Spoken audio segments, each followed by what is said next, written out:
Complicated. It seems as if many of the things that were once special to us have somehow lost what made them special. Sometimes we don't realize that what we value the most today may very well wind up in a closet tomorrow. Adding machines used to take up half a desk, and now I have a calculator that I lose in my purse. I wouldn't even bother recalling hemlines and hairdos. But one thing that always manages to keep its head above water is tradition. The glue that holds a family together. It's a glue that's only as strong as the commitment given to it. And its toughest test is when someone feels a need to find their own way. And that's what our story's about in this episode of Still a Beaver.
Okay. It's just that I don't think you'd understand anyway. Try me. Mom says I'm too smart for my own good. Well, woman to woman, I was thinking about your Grandpa Ward. You miss him? Yes. especially around the holiday time. You know, there was nothing he liked better than to have his whole family together. You kids and your folks and your sister. Aunt Gloria? I like her. She's my cheek pincher. That's why I like her, too. I wish she hadn't moved so far away. Grandma, I promise I'll never move away. Except for summer camp. Oh, love you, Kelly.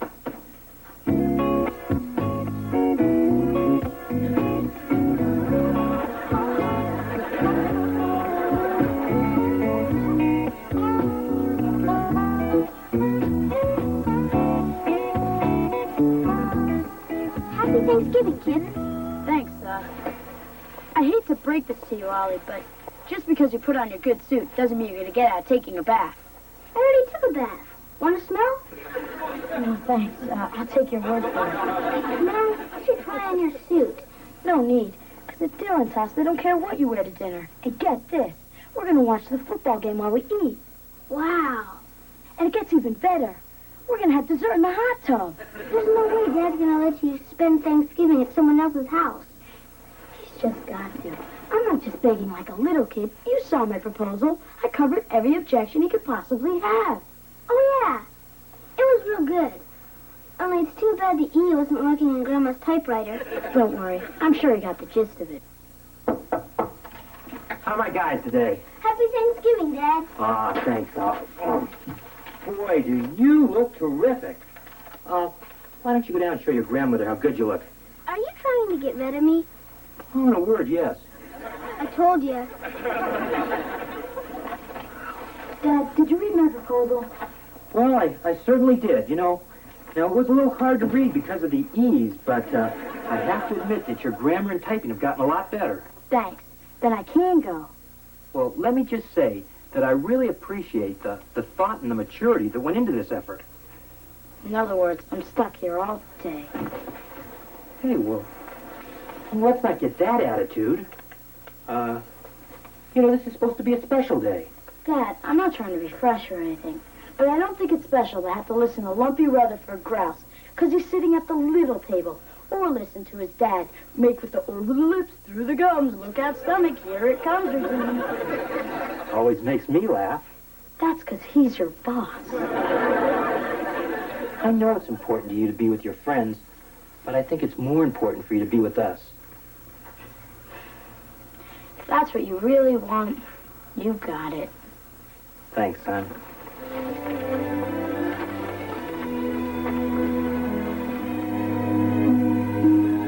They really eat dessert in the hot tub, huh?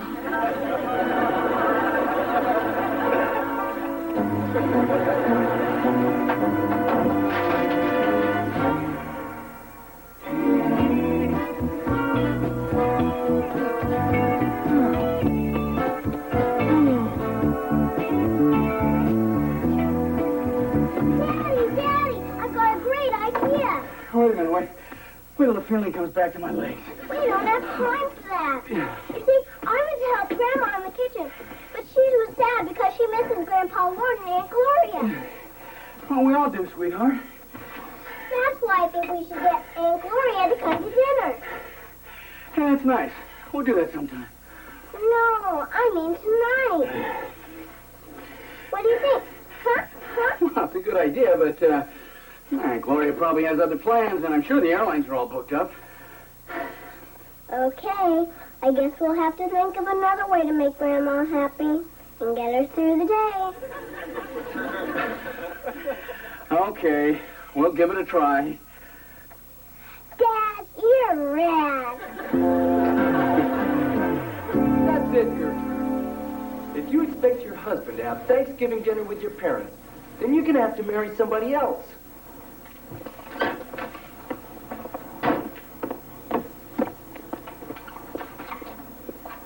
Dad, wait.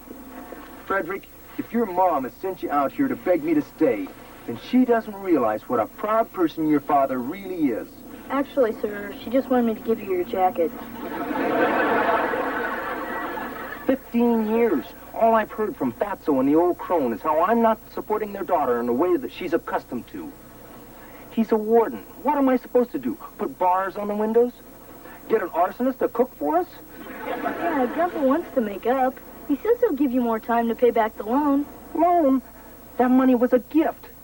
If I give in to this one, the next thing the warden will want is the money back on that crummy vacuum he gave us as a wedding gift. I'll miss you, Dad. Oh, Frederick, you got a couple of extra bucks on you? I'll go to bed. You want a receipt for this, no doubt. That's all right, Dad. It's a holiday.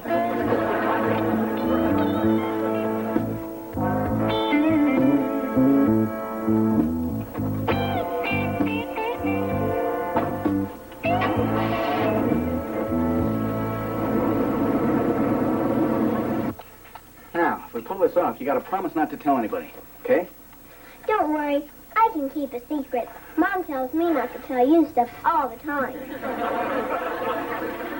Hello? Hello, this is Wally. Wally Cleaver. And Kelly, too. Hey, listen, I know this is kind of late notice, but how would you like to fly out and have Thanksgiving dinner with the whole family?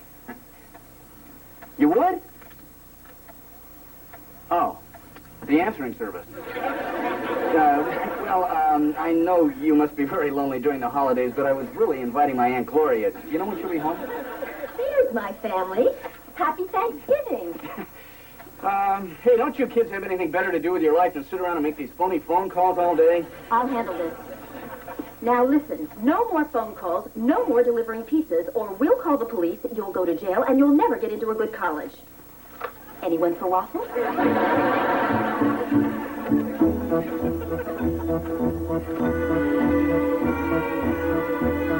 are you doing? How's this look together? Fine if you're going to Don Ho's wedding. He can make me stay for dinner, but he can't make me look good. Yeah, that'll show him. What was I supposed to do?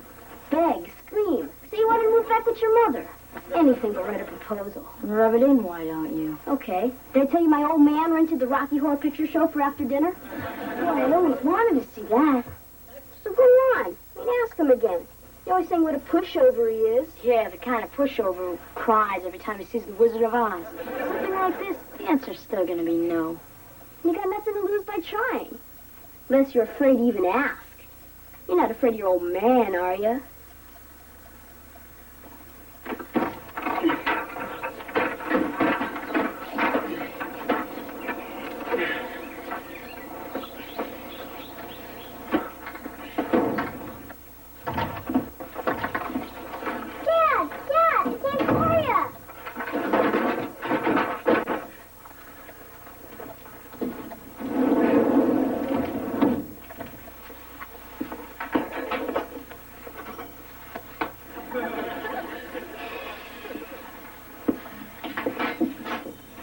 Hey, Dad, nice gloves.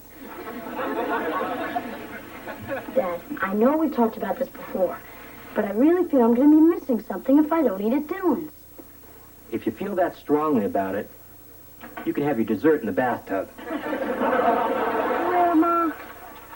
Don't look at me. This time I happen to agree with your father.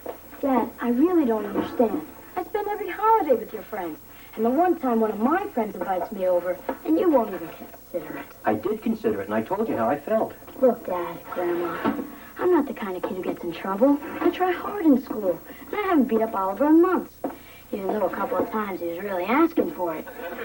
Why are you making me stay here? Kip, you act like spending Thanksgiving with your family is some kind of punishment. It's not that. Just that I feel I'm old enough to make some choices of my own. Especially something like spending a few hours at a friend's house. Kip, I'm afraid as long as you're living in this house, you're going to have to abide by your father's decisions. That's right.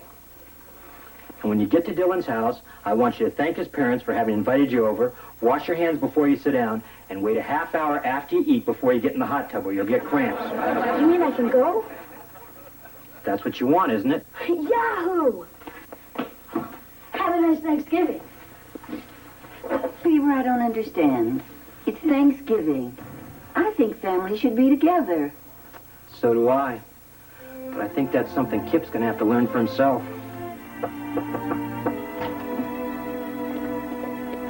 The Rutherfords. Happy Thanksgiving! Kip had the right idea after all. You little posies.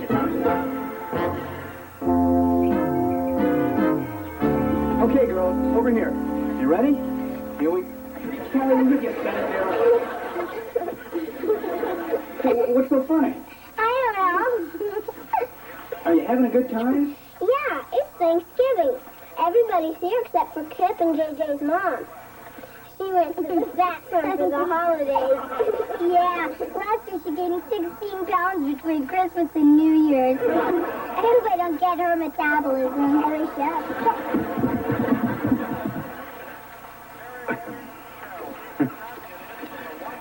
Hey, guys. Who's winning? My bookie. Why don't you get some new material? Well, who are you, Rex Reed or something? No, I'm sorry. I'm just mad at myself for letting Kip go to Dylan's. Hey, no, Theodore. You did the right thing. You're a terrific father. Do you really think so? Sure. My dad never let me do anything I wanted, and I resent him for it. Come on, Lump. That was a long time ago. Oh, yeah? I had tickets to this game, and he made me come here.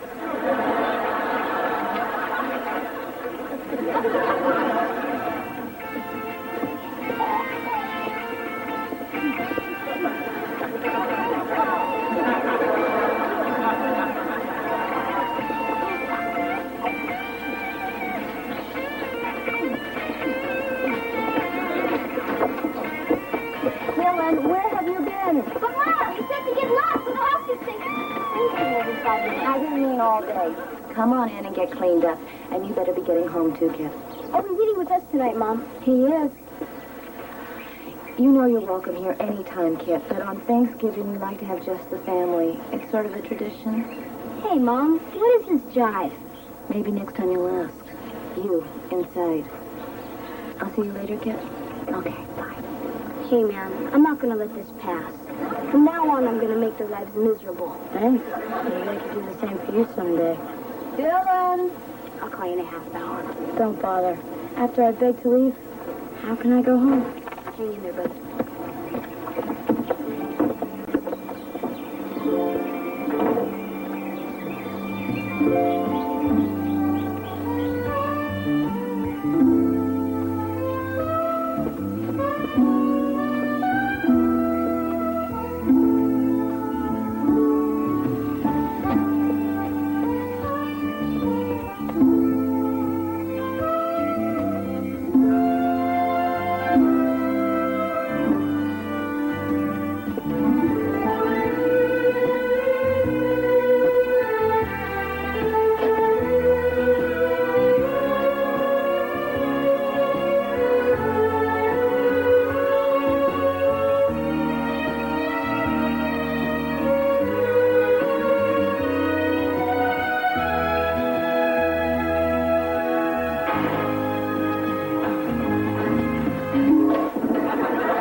Excuse me.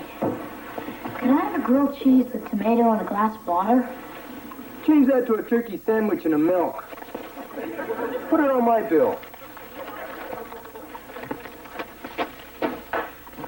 Hey, Chef Boyardee, let's move it, huh? If I wanted indifferent service, I'd have gone to a good restaurant. Thanks a lot, Mr. Haskell. Yeah, no sweat. Hey, what are you doing here? Freddie said you were supposed to be eating at Dylan's. I was. Yeah, what'd you do? Put the moves on his big sister?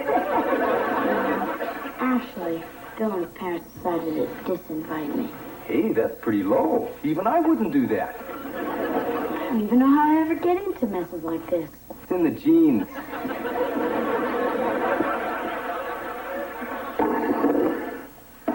Will you look at that? She get more turkey at the rescue mission. They're free or poppy seed. What a dive. At home about now, all you can smell is the rolls cooking. Oliver and Kelly be making puppets by putting olives on their fingers.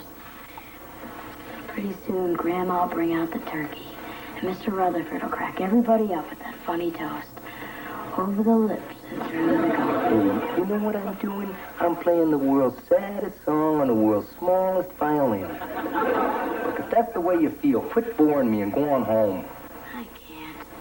If my dad found out he was right this time, I'd never hear the end of it. Maybe not, Squirt. You know the old Beaver. He may not be Obi-Wan Kenobi, but he's got a big heart and a real forgiving nature.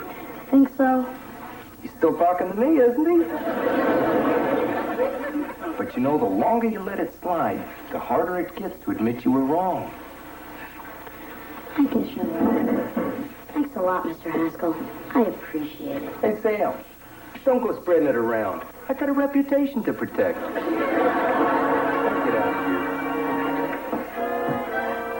out of here.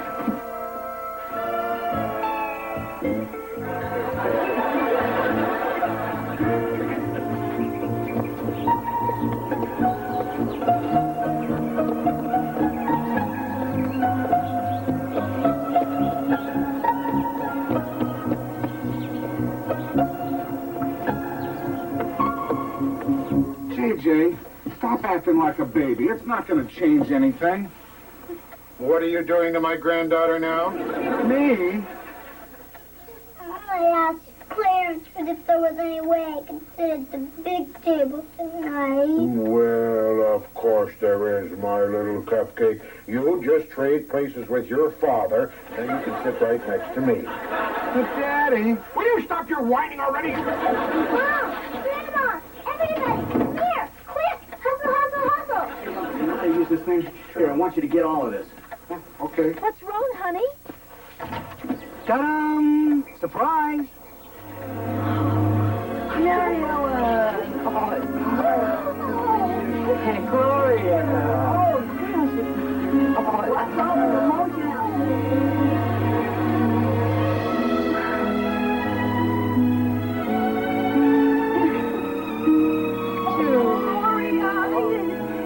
It's been so long. I'm so happy to see you. Oh, gosh. Who's responsible for this little surprise? It was my idea, except Daddy paid for the plane ticket. Well, I thank you both. You too. Mm-hmm. Beaver, where's Kip? Well, you see, I kind of let him, Here I am. Look how handsome you look. Oh, wow. Well, now that we're all here, shall we eat? Right, good idea. And here's your whipping cream. I guess I should have tried these on this morning. The pants are a little short. you look very handsome to me. I guess I owe you an explanation. All I care about is that you're here. Me too.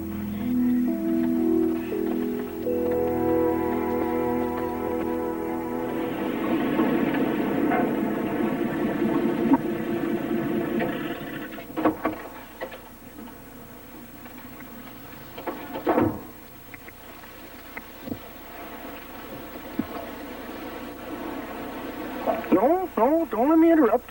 I was just passing by and... No, actually, I'm here to straighten things out about the money. Because I sure never wanted to screw up on you, sir. You see, Warden, the only time my old man had any use for me is if he needed a target for hollering practice. And you've never been anything but great to me. I remember when we were first married and living with you guys up in Leavenworth. That whole summer, we just sat out on a porch, listening to the dogs bark, talking the night away. I've missed you, Warden. I swear I'll pay you back someday. But until then, I'd just like us all to be together again.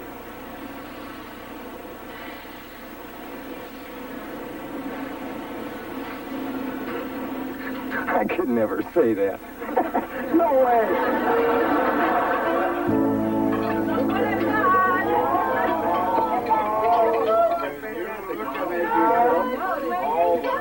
Hey, Clarence. Switching seats with me.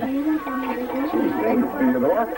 Just, Vanessa, I'm going to see about getting your office here. I'm going to take you. Doesn't it look good? I'd just like to say how happy I am that we're all here today. And, you know, I think it would be a nice idea if we all joined hands and give thanks. Because at a time when people seem to be drifting apart, our family and our friends keep growing closer.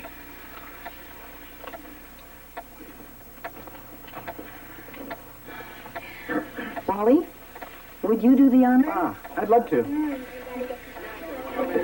Hey, Wally, save me the front half. Just like to add one thing to that. Over the lips and through the gums, look out, stomach, here it comes.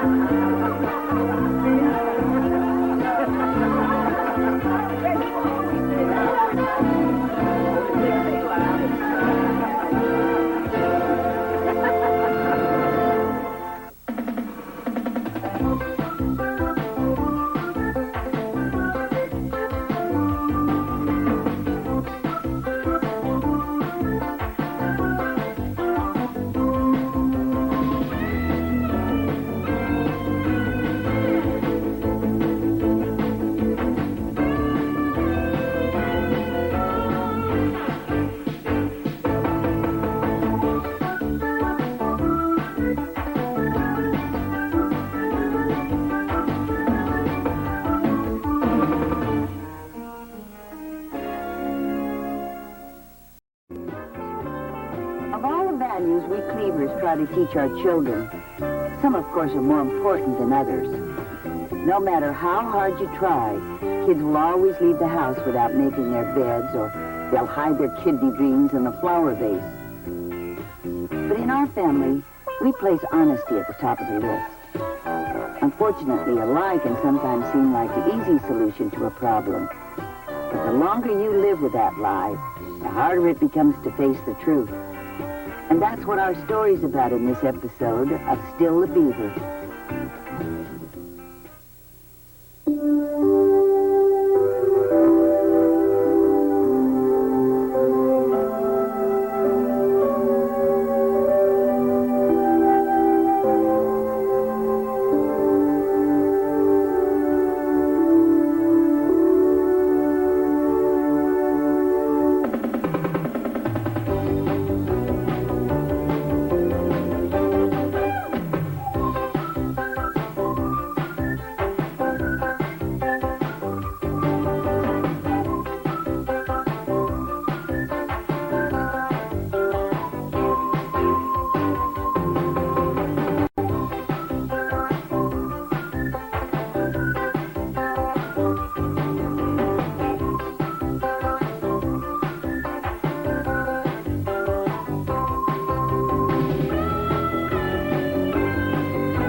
For sharing your birthday present with us.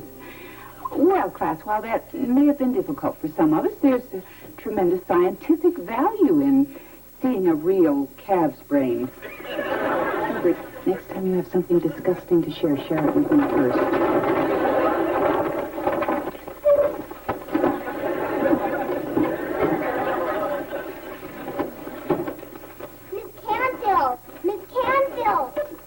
Okay, Melissa.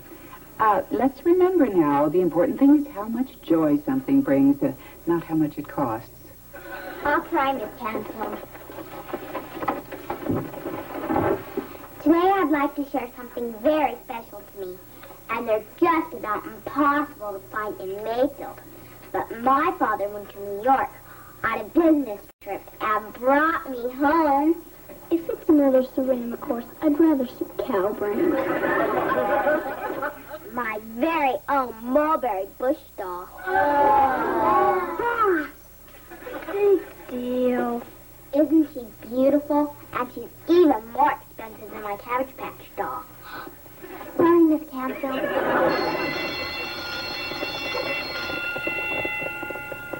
Look at her. I hate her. Me too. I bet that stupid thing isn't even a real mulberry bush doll.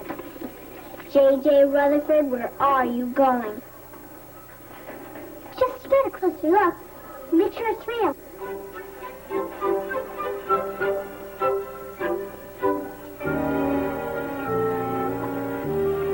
Traitor. It was the most awesome video. The guitar player goes into this solo. And all wrong, wow! Then the guitar turns into this humongous snake. Then the whole band becomes spiders eating young flies. Grandma thought it was different, but my dad's making it somewhat concentrated. Wait, hide me, kid.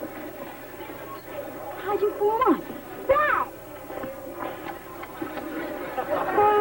Get serious. She won't leave me alone. She's supposed to kiss me all day. She's sick. You're on your own.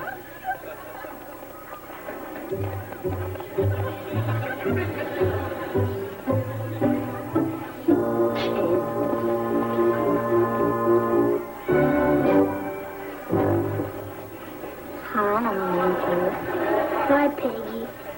Want to walk me home? Yeah, but, So who's my day to take down the flag? No, you can't. And another thing you can't is sit next to me at lunch, or stare at me during recess, or always go, what happened to us, Oliver? There is no us, because any girl that will dress up like a doll is a real mushhead.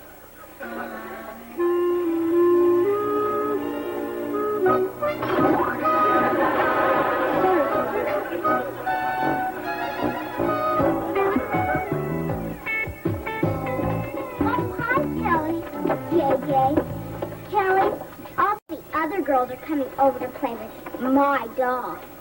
My mom says I should even be nice to unpopular girls. So, you're invited too. Why would I want to play with your mulberry bush doll? Well, since you don't have one of your own, it's the next best thing. I do too have one. I just don't have to brag about it. You're lying, Kelly Cleaver. Am not. R2. Am not. Okay, prove it. Bring it to school on Monday. Well, okay. You all heard her. Monday. Perfect. Enjoy your weekend, if you can. Kelly, how could you say something so stupid? I don't know. I just opened my mouth, and that's what came out.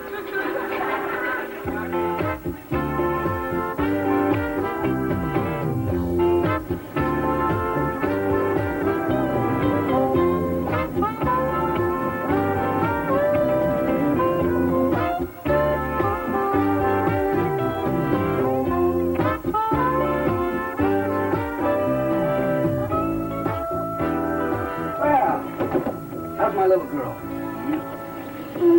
Pretty good. You call this pretty good, huh? What's wrong, hon? Dad, you know those mulberry bush dolls? You mean the ones that were on the cover of Time magazine? I gotta have one.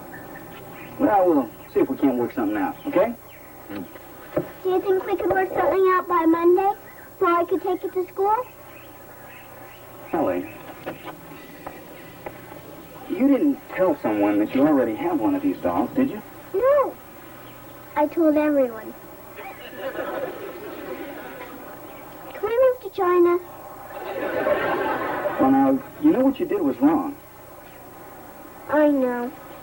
I just cracked. It's not Melissa again. Well, I don't approve of what you did.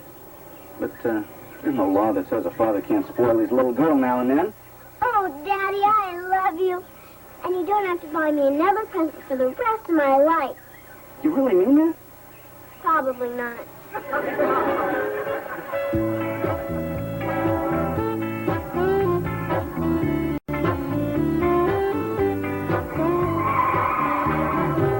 I can't believe it. Finally, somebody actually has one. It's about time. We've been to 85 stores already. Beaver, that's a mulberry bush doll.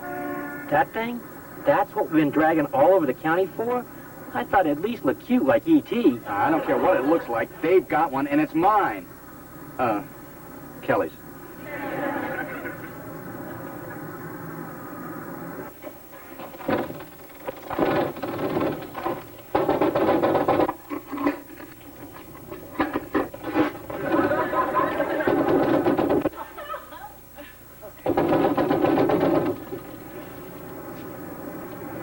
Oh, thank goodness.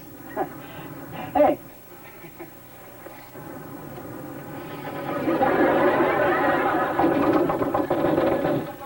Can't you read? We're closed. This'll only take a second. I know exactly what I want. Yeah, that ugly doll in the window. Oh, is that all? You'll just give me $29.95, tax included. The doll is yours. Yeah, great. Here you go. Now just put your name, address, and telephone number right there, and we'll contact you just as soon as our next shipment arrives. Shipment should be no longer than 12 to 14 weeks. 14 weeks? What about the one in the window? It's not for sale. It's my display model. I can't wait. Be a big boy. Sir, do you have any children? 3 girls. Or was there ever something that they wanted so badly that you just had to buy it for them? Oh, yes, but it's still in the window. My daughter needs that doll. My daughter needs braces. Perhaps we could work something out. That's bribery. I prefer to think of it as the law of supply and demand. I promised my little girl one of those dolls, and you are going to sell it to me at the suggested retail price, or you and your daughter are going to need braces. Wally, now wait a minute. Do you want to get disbarred over a doll? Beaver, I went to school for 7 years. I took an oath to support the law. Do you want the ugly doll or not?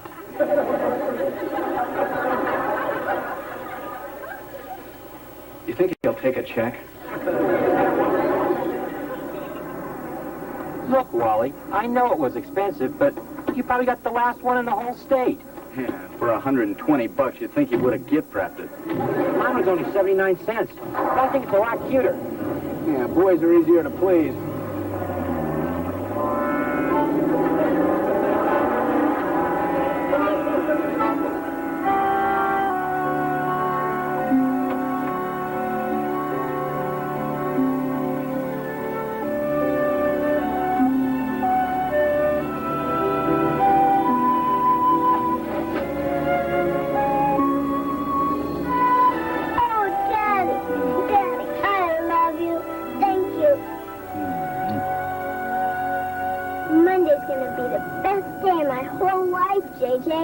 When Melissa sees this doll, she's going to want to crawl under a rock. That's where she came from.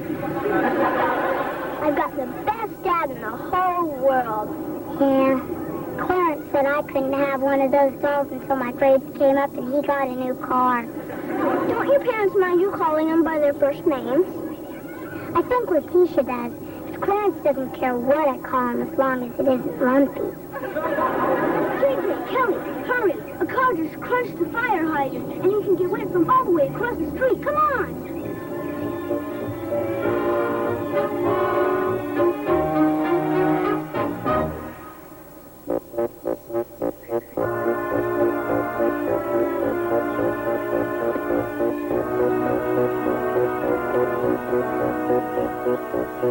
Come on, Ollie. Be a man. Show me what you're made of. Well, why aren't you doing it? I did it once already. It was real good. But it says right here, do not remove under penalty of law. I'm still here, aren't I? Well, Okay, I'll do it. But if I get sent to the slammer, you'll have to eat your own string beans. Okay.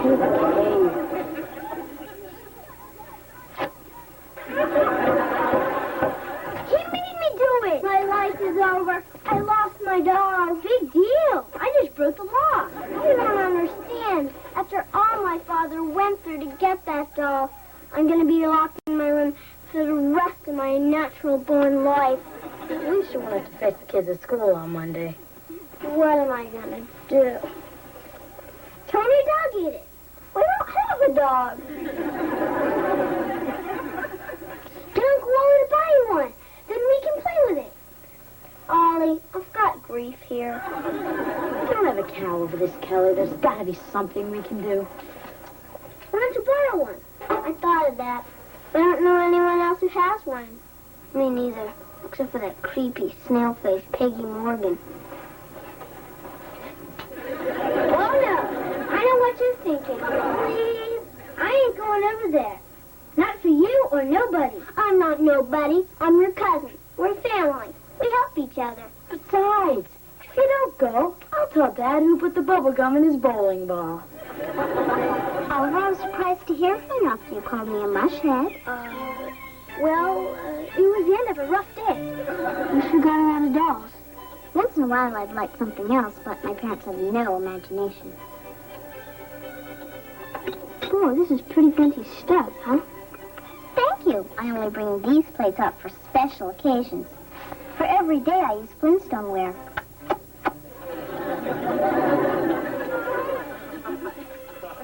Don't you like tea? Oh, yeah. It's just that my lips burn easy.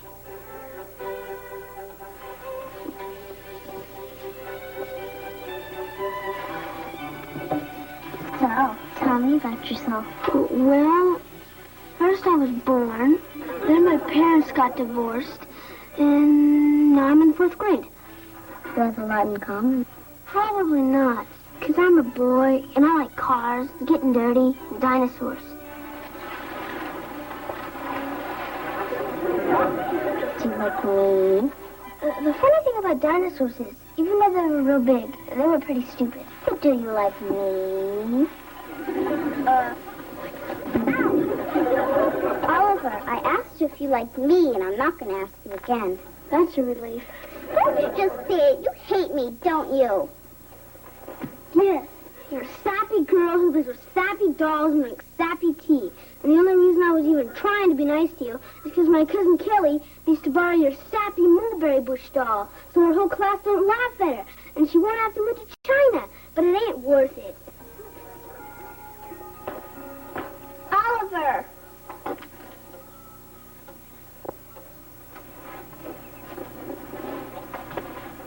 Give this to Kelly.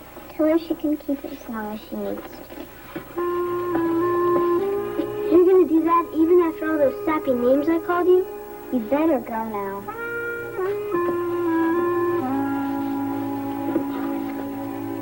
Bye.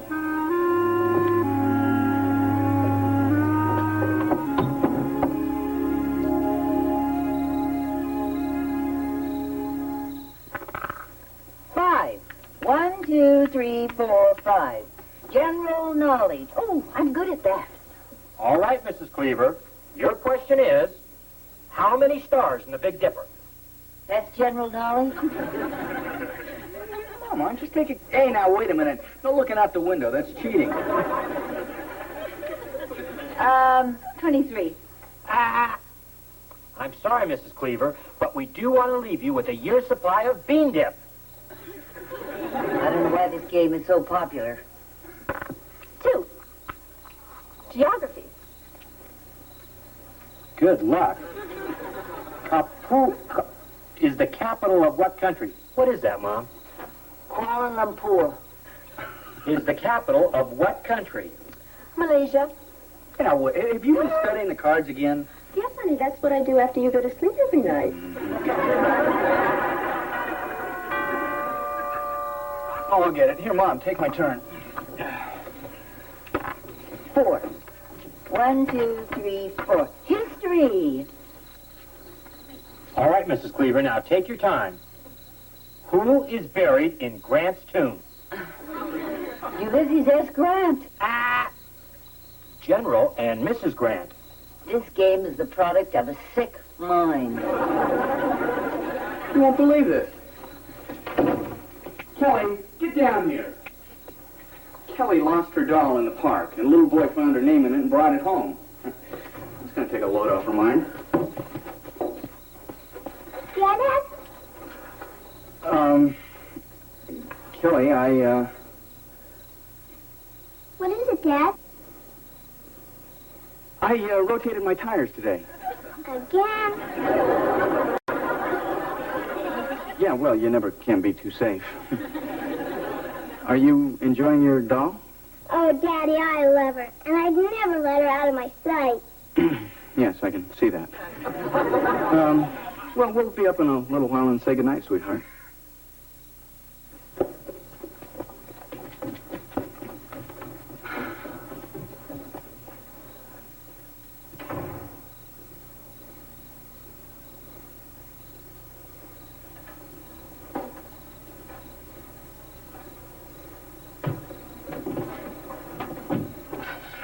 Where'd she get $120 for a doll?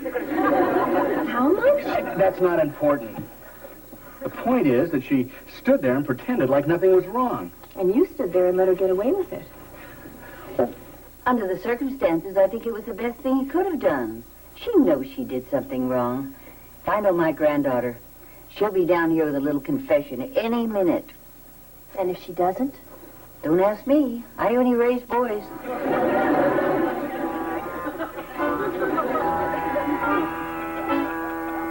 Honey, it's 8:23. How much longer can she live with herself? Now, don't sell her short. She still has 7 minutes to bare her soul and not be late for school. I think that's 6.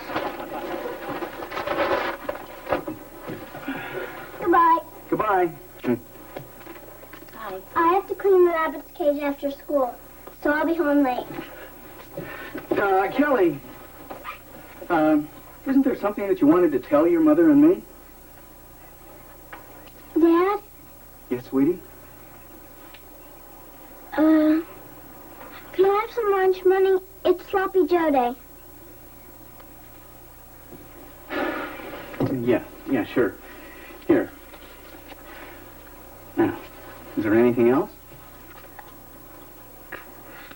No. Nothing else. Thanks anyway. Bye. Okay, Mary Ellen, I think she's had enough of a chance. Kelly! Kelly, get back in here!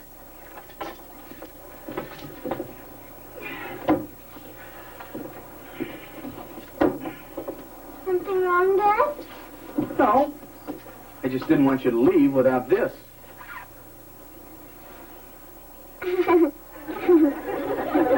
Kelly, if you lost your doll, why didn't you tell us about it? I wanted to, except what good would that have done? You wouldn't let me get another one. And all the kids at school would have thought I was lying. But you were lying. Only until Dad bought me the doll. Wally? Well, yeah, but there was a good reason for that.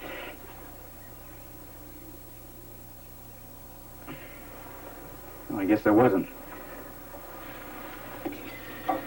Well, it seems that I didn't set a very good example for you. See, you lied and I rewarded you. That's wrong.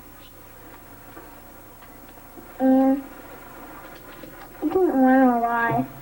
But I had to show that Melissa. Sweetheart, sometimes it's easier to lie. Whether it's about having a doll or how much you like your mother's broccoli quiche. I thought you told me you liked my broccoli quiche. I lied. But I make it every week. You see, when you tell a lie, it just keeps spreading. And then you have to cover it up with another lie. Like we did with the doll. But if you tell the truth, it may hurt in the beginning.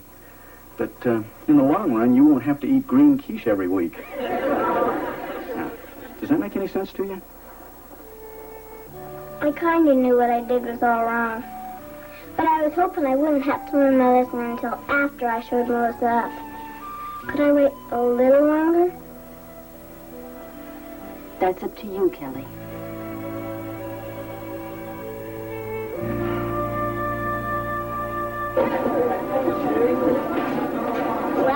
Well. I see Kelly was too afraid to show up. I knew she didn't have a mulberry bush doll. Did you think you would sneak in after the bell rang? Why would I want to do that? Because you lied about having a doll. You're right. I'm always right. I have 2. Kelly's my best friend. Well, I hope you're happy now. You know, I thought I would be, but I'm not. You see, I didn't have the doll when I said I did. You lie. Yeah. See, I was right. Yeah, it was really dumb. And I know nobody's going to like me for it now. I won't. Except for JJ. But you know, if people only like you for your dolls, then they're not really your friends. And that's all I have to say. Hi, Melissa. Looks like you're going to have to go out and buy all new friends.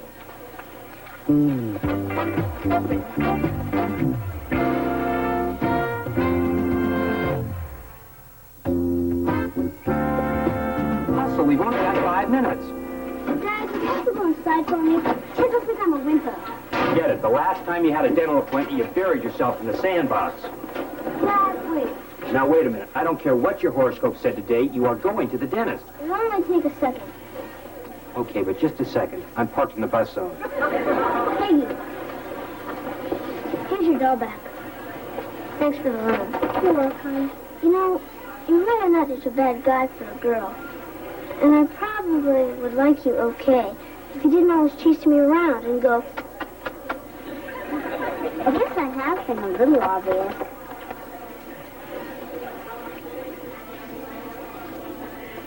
You know, I got a new dinosaur book, and maybe you could come over and look at it sometime. You really let me do that? Sure. As long as you didn't tell any of my friends.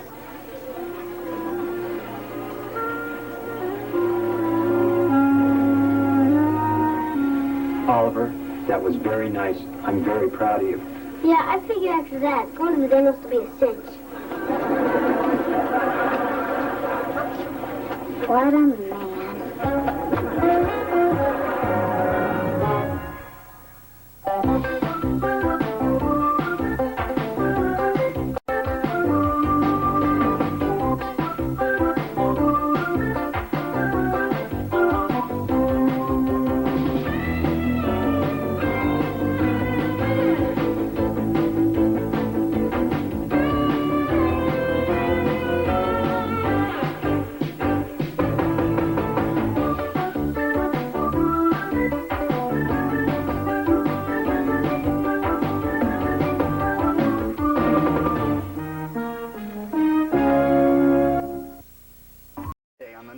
To Beaver. And I think the best way to teach him responsibility is to give him a pet.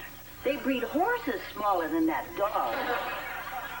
Dad said our pet had to be small. He didn't say it had to be charming. I'm going to take him home.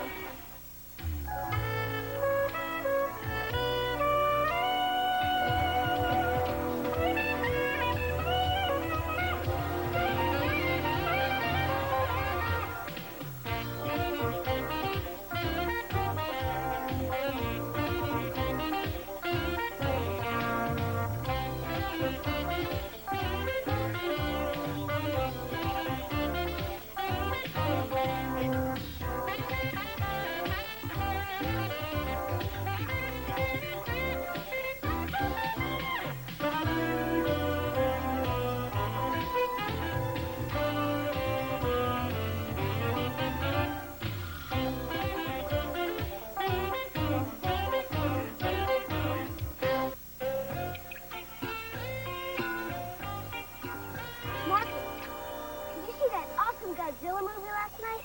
No, I got sent to my room for losing a tooth. Just for losing a tooth? Well, it was in my brother's mouth at the time, but I think it was loose anyway.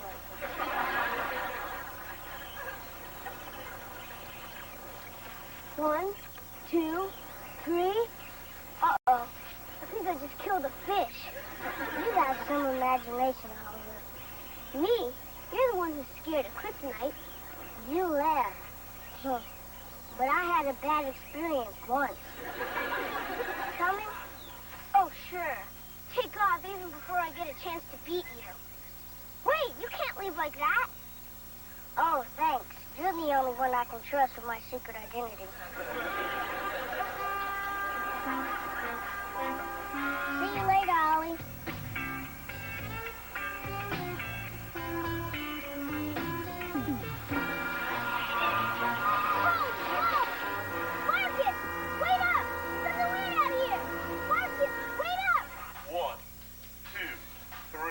Legs full, bodies tight. 5, 6, 7, 8, 9, tenor, and 1, 2. Keep going. 3. 6, come on. I knew you'd love her. What is this thing doing here? Well, that bankrupt butcher that I represented finally paid me. Dog is all he paid you? Oh, no. No, this is just the first installment. She's gonna have puppies. Maybe we can find out who her friends are and throw her a baby shower. Hey, listen, Mary Ellen, this is no ordinary dog. She's a purebred. Do you have any idea how much those puppies are going to be worth? Money is not the issue. You're absolutely right. The issue here is security. Sonia is a ferocious watchdog. Check this out. Your money or your life? Mama, come on.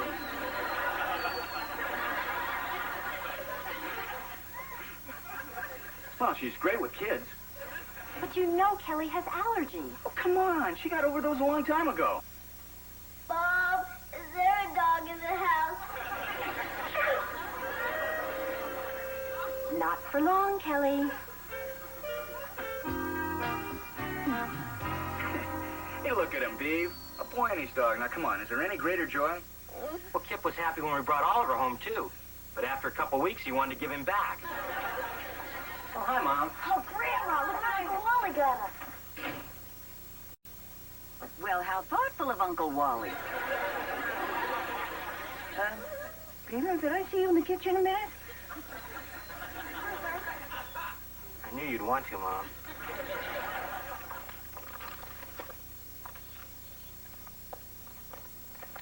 I guess you want to talk about the dog, huh, Mom?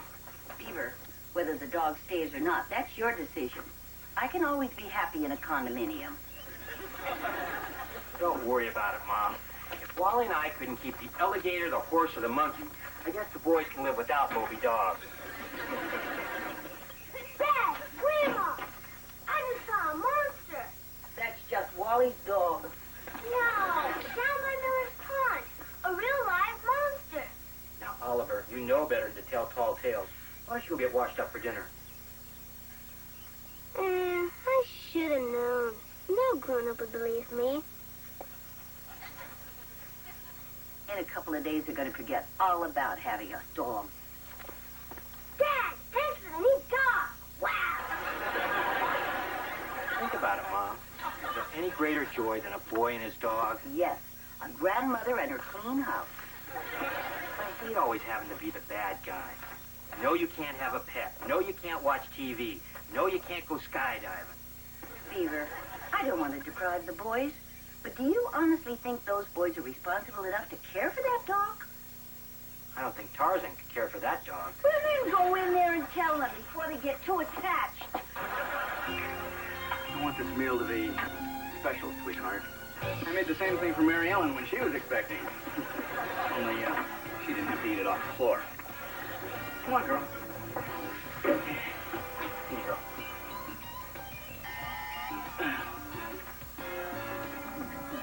Who's there? Dwayne. Dwayne who? Dwayne, a bathtub. I'm drowning. Come on in, Eddie.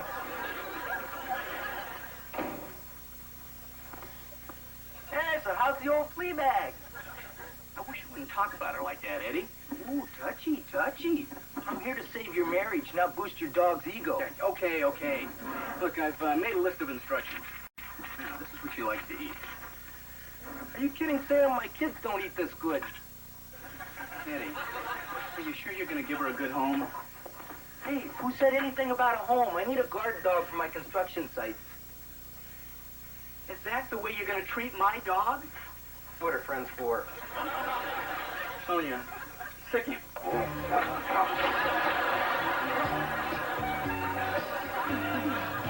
Where have you been? Out at Roller's Pond, looking for the monster. But I think he's kind of scared of me. Well, where you were out fooling around, I got us the pet Dad said we could have. What is it? I'll give you a hint. It's warm, it's furry, and it loves to play. I'll bet I know what it is.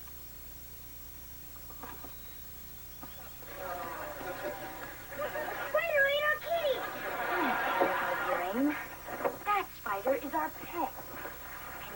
And he's a tarantula, and his name's Mr. T. I have a feeling that's not the kind of pet Dad had in mind. Look, Dad said our pet had to be small. He didn't say it had to be charming. What about Grandma? She wouldn't even let me be Spider-Man for Halloween. You're right. So let's not say anything about Mr. T until we can prove we can take care of him. Good thinking. Does he look hungry to you? Shouldn't be. I split a cheeseburger on the way home.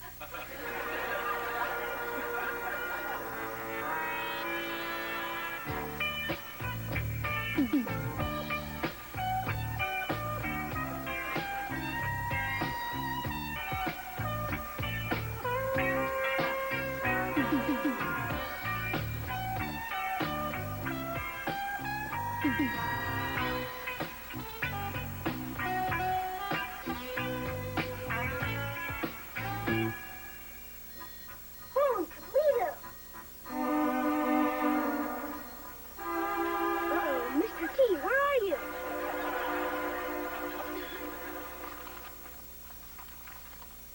Beaver, would you pass the pepper, please?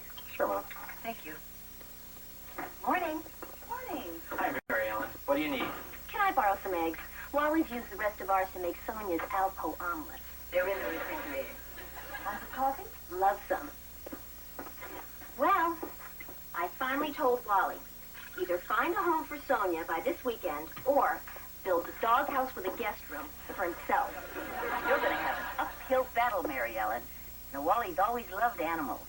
When we had a problem with mice, he locked the exterminator in the basement. Any toast? Help yourself.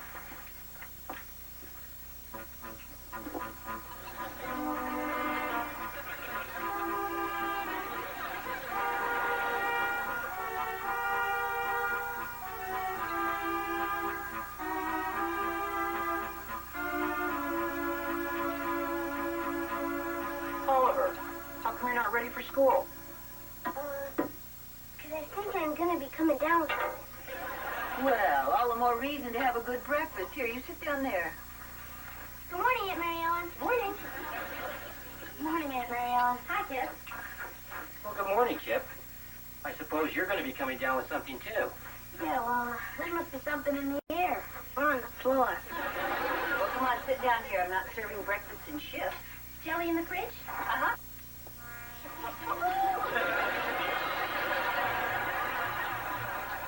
Dad, wondering, tarantulas poisonous? Some are, some aren't. What about the one on Aunt Mary Ellen's back?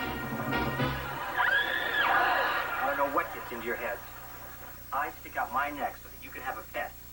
And you sneak in a creature from a horror movie. But Dad, nobody got hurt. But somebody could have. The point is, I trusted you, and you proved that you're not responsible. Dad, we promised. She won't get loose again. We'll even put him on a leash. It's too late for that. This little experiment responsibility is over. And so are your chances to ever have another pet.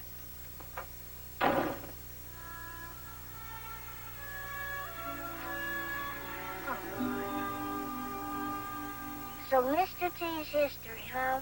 Yeah. We treated him to the pet store for a rubber ball with a bill in it. How'd John take it? She didn't say a word about it. As a matter of fact, she hasn't talked since it happened. Man, you got off easy. If my spider attacked my aunt, I'd be hanging on some satellite right now.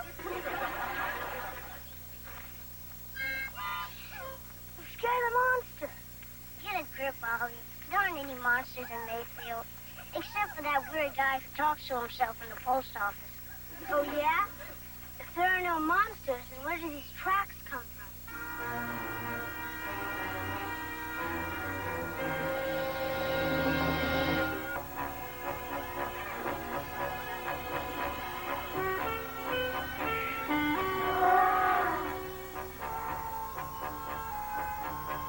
What's an elephant doing at Miller's Pond? I don't know. I'm not an animal psychologist. I better call someone to come pick him up. No, don't do that. I saw in the news once where this elephant escaped, and they shot him with big tranquilizer guns, and he died. Well, I'm not going to let that happen to him. What are you going to do?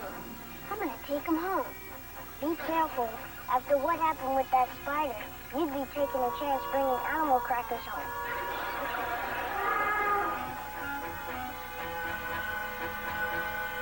I promise I won't tell.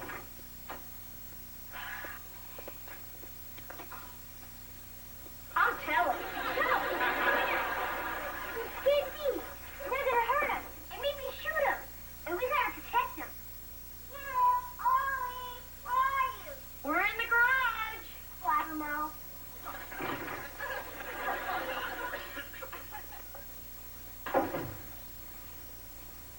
Isn't that an elephant? No, it's Lumpy Rutherford, and he's going to a costume party. It is not Lumpy. It's Sinbad the elephant.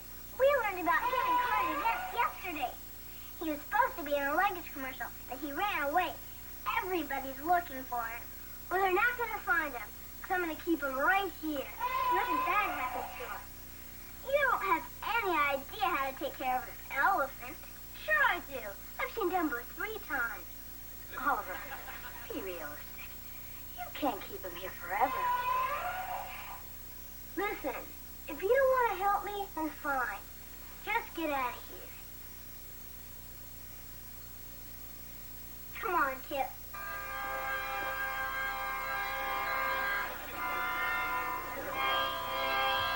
This was good. For now. Maybe we could help you until we can figure out something to do with it.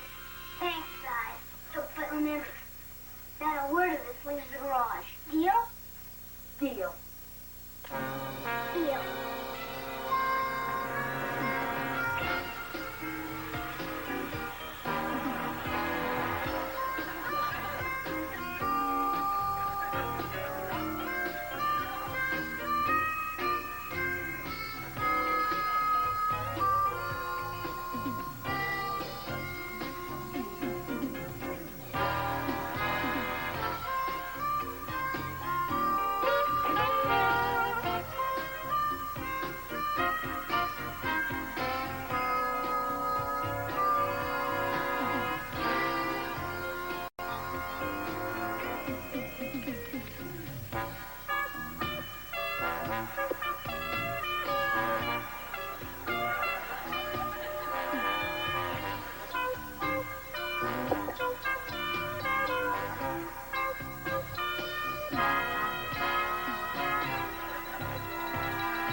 Keeping an elephant in the garage.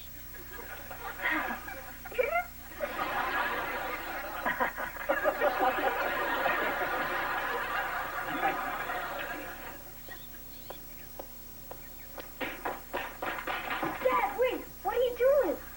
Why's that door locked? I'm going to mow the lawn. I didn't know how to clear it with you. What are you hiding in there? The truth is, Dad, Oliver found out you returned the tie he gave you for Father's Day. Oh, gee. I really didn't want that to happen. Well, he's in there, making you something really special. And if you saw it before it was done, it would really break his heart. He's got such a big heart for a little guy. Yeah. You know, here's a couple bucks. Well, just in case you need some more supplies, you can tell him you found it on the couch. Thanks, Dad. My boys. I gotta tell Wally.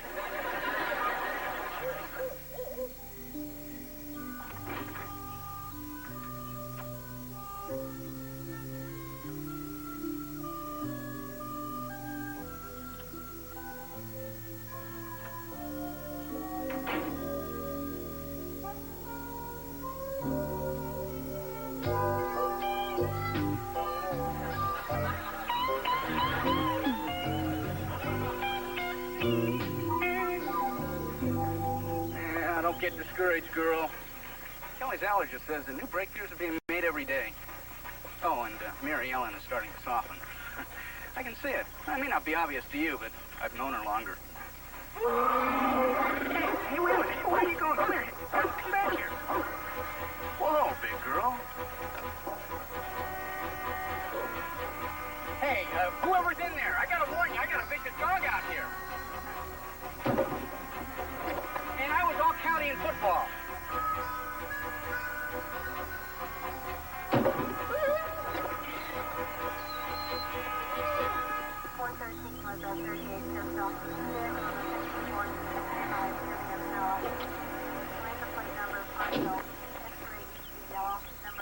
I just caught the news on my CD radio. So who you got locked in there, Beaver? The ex-wife? Good morning, Mrs. Cleaver. That's a very becoming robe you have on. Some things never go out of style. Thank you, Eddie. I wore it just for you. You in the garage. Come out with your hands up. This is your last warning. You have 60 seconds to surrender. Kip!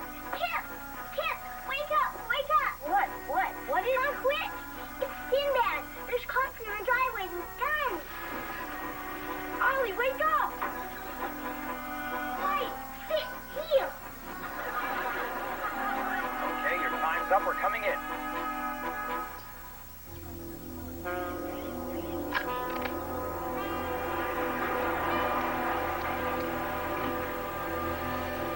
Don't shoot!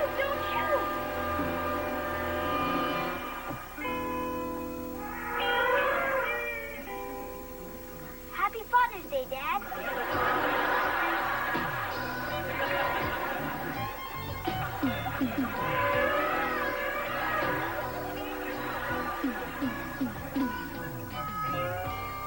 What's Dad making us wait so long for? He's making us sweat it out, so we feel real bad about what we did. The only thing I feel bad about is getting caught. Want to come in, Mom? No, I think you know what has to be done. Somebody's got to talk to those TV reporters. Dad, Sinbad's gonna be okay, isn't he? They're not gonna punish him or anything. No, nothing like that. Why don't you guys sit down? As a matter of fact, the animal control officer said they're going to try to get the owners to put him in a wildlife park. Dad, we weren't trying to disobey you about having a pet or anything. Oliver just happened to come home with an elephant. It could have happened to anyone. We were just trying to protect him. Fellas, please. I know your hearts were in the right place. I was the one that was really off base.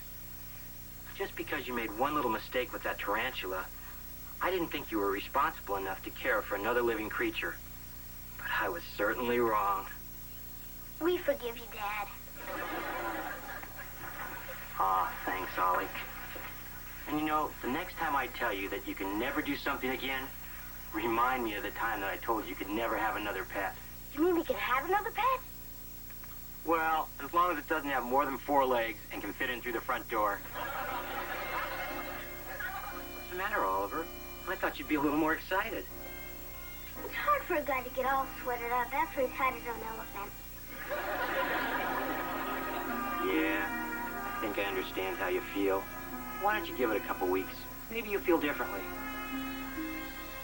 Come to think of it, Freddie Haskell's cobra eggs are going to be hatching pretty soon. But I'll settle for a chameleon.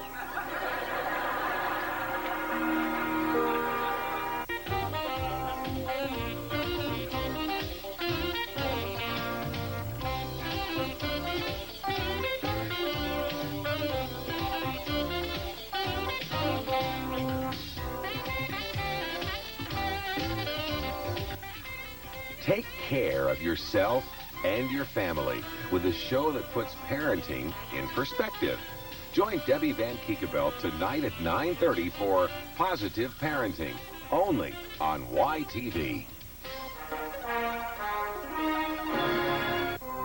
My little girl got the lead in the class play. How about that? You don't understand. Sleeping Beauty's got to get kissed by a handsome prince for 3 nights in a row. Yuck.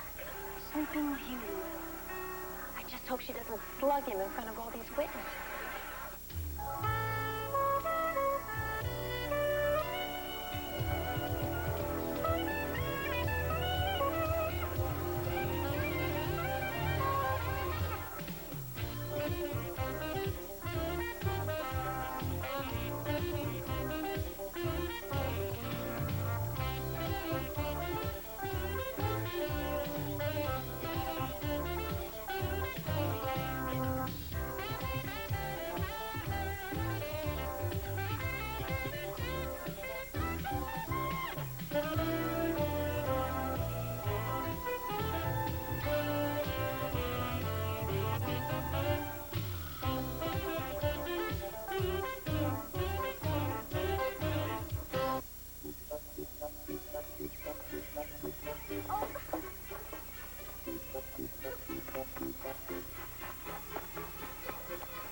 What it is you don't want to do. Because if I tell you, you'll make me do it.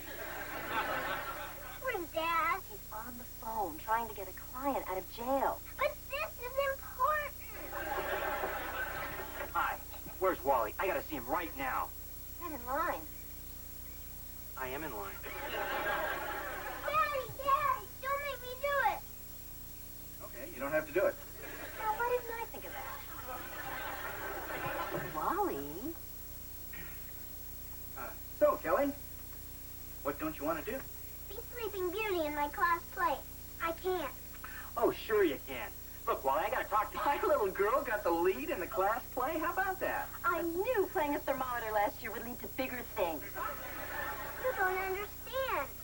Sleeping Beauty's got to get kissed by a handsome prince for 3 nights in a row. Yuck. Now, come on, honey, give it a try. It's only a pretend kiss. Forget it. Why couldn't we have done the ugly duckling? Then all I'd have to do is quack. I don't get it. She'd rather be a duck than a princess? Honey, you just don't understand women.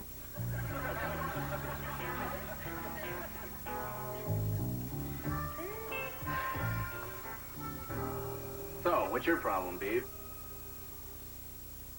Not my problem. Our problem. Floyd Sullivan's back. Hey, no kidding. How is the old guy? Oh, well, I'll tell you how he is. He's rich, he's handsome, and he's here to steal Mom away from her happy home and stick her on a 70-foot yacht in Key West. Who told you that? He did, when he called up to ask her out. Oh, come on, Beav. She wouldn't marry the guy 2 years ago. Why would she do it now? Well, think about it, Wally. She used to have time to be with her friends, travel, sit on the city council. Then bingo, I move back home, you move next door. Suddenly, she's a full-time grandma. Floyd's her ticket to excitement. Boy, now I'm starting to feel bad. Mary Ellen and I never think twice about going out on the town and leaving her home with Kelly.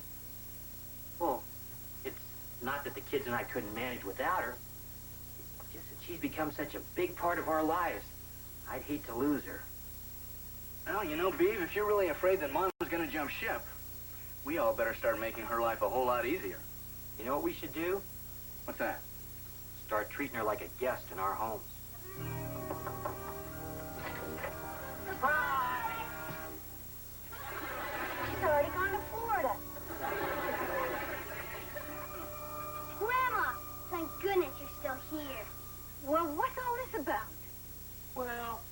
boys thought they might surprise you with breakfast in bed. Oh, I'm supposed to smash a bottle of champagne over the new city shuttle bus this morning. But I made it a practice of never smashing anything on an empty stomach. Yeah. Yeah, all right. Oh, everything looks just wonderful. Toast and bacon and eggs. I hardly know where to start. Sorry for bacon. Oliver dropped it upstairs. Well, what's up on his sleeve? Why don't you just start with the juice? I'll get it. Oh! Let's sweeten this up. Now look what you did. Grandma's gonna leave us for that guy Floyd for sure. Oliver, wherever did you get that idea? From him. Why don't you guys take that stuff back down to the kitchen? I think your grandmother wants to have a word with me. Grandma, don't ground Dad. We still need to ride to school. I'll take that into consideration. Beaver, what have you been putting in those boys' minds? Well, it's pretty obvious, isn't it, Mom? Lloyd Sullivan's back in town, and the boys are afraid they might lose you. Is it only the boys? Okay, I'll admit it. It's Wally, too. Beaver. Well, Mom, I'll admit the thought did cross my mind. But if you were to leave, who'd be here when the boys got home from school? And to make sure that they ate right and help me raise them. If your world is so threatened by my having one little date, then you've become far too dependent on me. Who knows, if I left, it might be the best thing for all of us.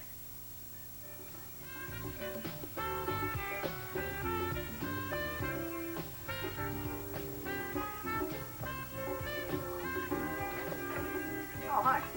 Hi, honey. Have a good game? Yeah, I won all 3 sets. Well, it wasn't too tough. On his first serve, Lumpy hit a lady in the snack bar and got a little tentative after that. Well, I'm glad somebody around here had an easy afternoon. What's up? Wally, I'm worried about Kelly.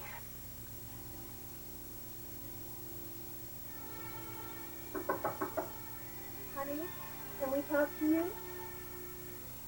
Kelly, honey, can your mother and I come in, please? Okay.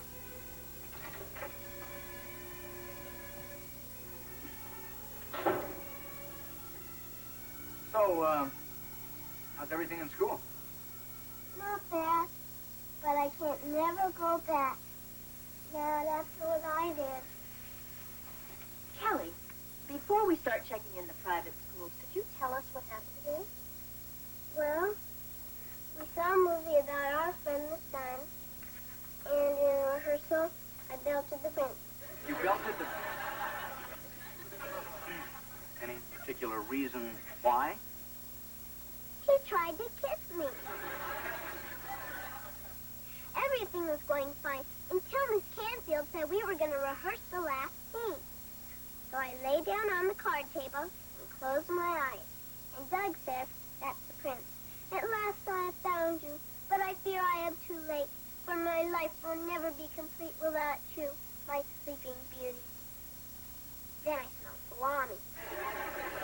So I peeked a little, and there was his face coming closer and closer, all puckered up like a fish. And then, the only way I could stop him was, pow! Well, it's lucky that his father's a dentist. Honey, the kiss is supposed to be the happy ending. Not for Dad. Kelly, honey, listen, I know you can play that part, but if it's upsetting you this much, why don't we just stay home this weekend? We'll rent a movie and make some popcorn. No way.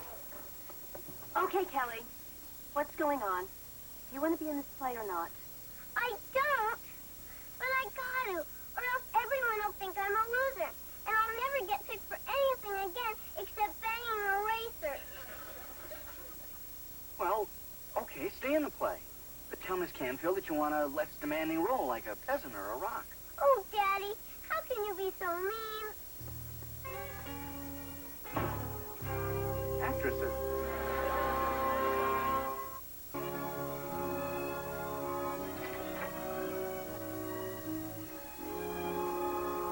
Come on in, sweetheart. Grandma, I know I'm not supposed to bother you, but can I watch you get ready for your date? You certainly may. And you can bother me anytime you want to. so sorry I can't come to your play tonight. But Floyd's only in town for one day. I'll come tomorrow night. With Uncle Beaver? Uh-huh. Shouldn't you be in your costume by now? I guess so, but I don't like it. Looks lovely to me. On you, maybe. You're beautiful. I hate the way I look. Be, sweetheart. You're the most gorgeous young lady I've ever seen. No, I'm not. My hair's stringy, my eyes are too far apart, and I got a neck like a stack of dimes. They probably would pick me for the part because they felt sorry for me. Kelly Cleaver, you remind me of a youngster who was so afraid they were going to have a pug nose that they slept with this awful contraption to flatten it out. Is this going to be another one of those stories where the kid turns out to be you? Nope. This time it turns out to be your father. Mom says we have the same nose. Kelly Cleaver, you come over here. I want you to take a good look at yourself. You know, I take your hands away from your nose. Come on, open your eyes. You know, if we're only looking for imperfections in ourselves, we're surely going to find them.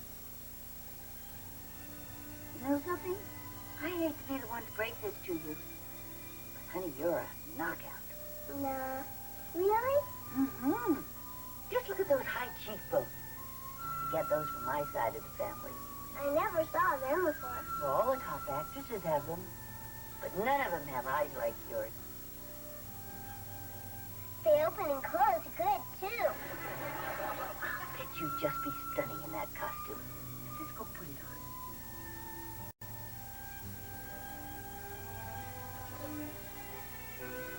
And here's your costume. Oh, what a pretty petticoat. I picked it out myself. Oh, you did? Uh-huh. There. You put your hair up? Uh-huh. What a lovely dress this is. At least it'll hide my knobby knees. Well, that's an advantage. Come on, let's go take a look.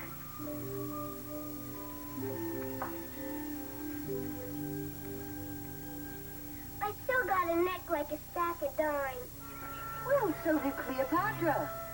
And Audrey Hepburn and even your grandmother. Look, I'm going to let you in on a little secret. Put your hair up. See? No, Grandma. You're right. I am a knockout. Yes, you are. And it's not just because of the way you look either. It's because of who you are. It's your sweetness and your curiosity and your sense of humor. That's what's going to knock that audience right off their feet tonight. Thanks, Grandma, for always being there when I need you. Oh, I love you, Kelly.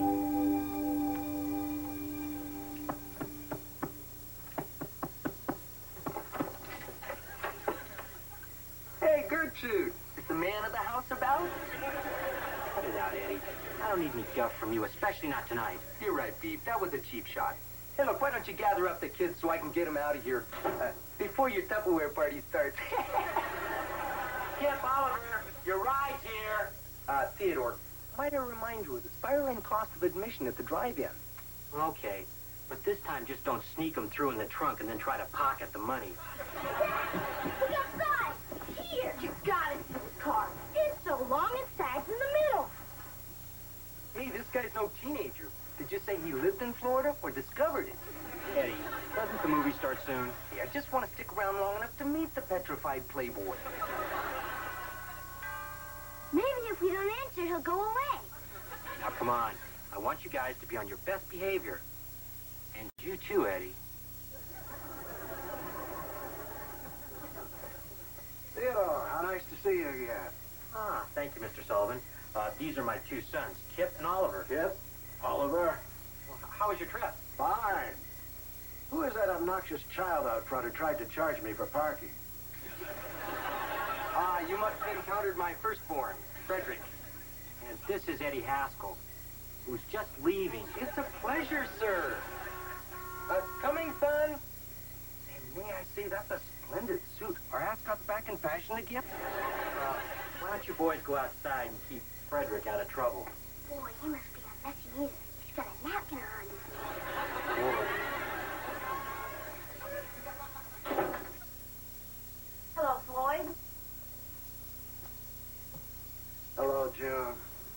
look wonderful, as always. I couldn't agree more. Thank you, Eddie. Eddie, you know, I think the kids are waiting out there. Hey, now we're just getting to the good part. Oh, I just love to see old-fashioned sentiment like this. Makes me think of my grandparents' 50th anniversary. He bought her a corsage, too. Only he forgot to give it to her. He just stuck the pin in her arm and kissed her. Shall we? Mom, have a great time. Thanks, Beaver. Oh, Floyd! If you feel drowsy, promise you'll pull over. That young man is the most appalling jerk in my memory. You don't think to hurt your mom's chances with the old guy, do you? No, Eddie. This time I think you did just fine. Hey, lay off the horn!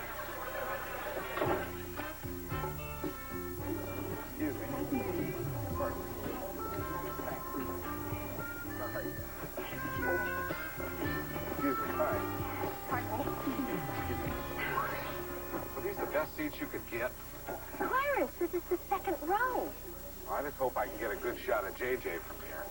Will you relax, Lumpy? You can practically touch her from here. I'm thirsty. Lumpy, the show's about to start. Oh, these things never start on time. Excuse me. Whoa. I'm sorry. Whoa. Excuse me. Pardon me. Whoa, pardon me. Did I miss anything? Hey, these really are good seats.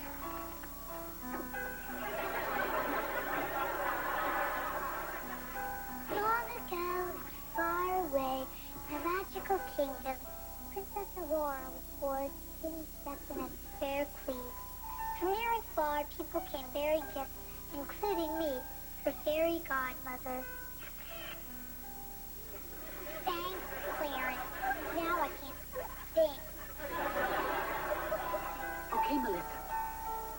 Well, King Stefan, I was quite upset at not receiving an invitation. So I brought my own little surprise, a golden cinnamon. We'll cast a spell its touch upon her 15th birthday. Touch the spindle, Aurora. It will bring you eternal happiness.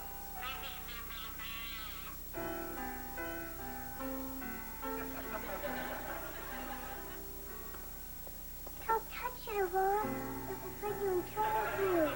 The fairy godmother, this is so pretty. What harm could come from just one touch?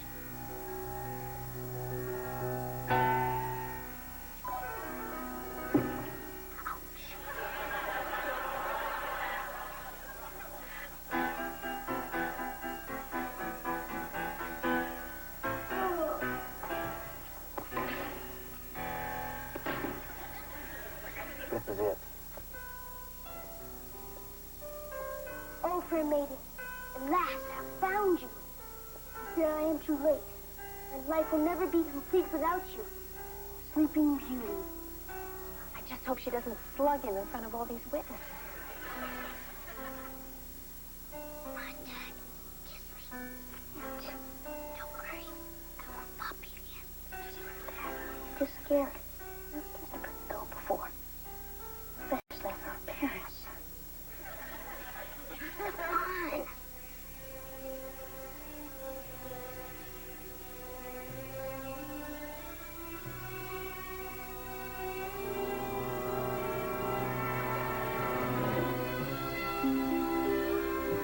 Don't worry. It was only pretend.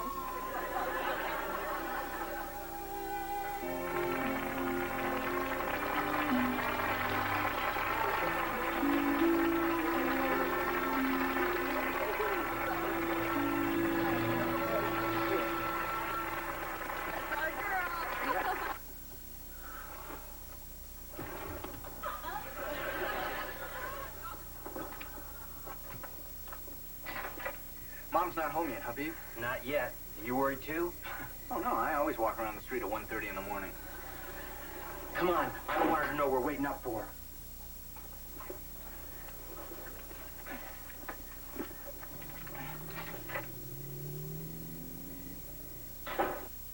Mom, is that you?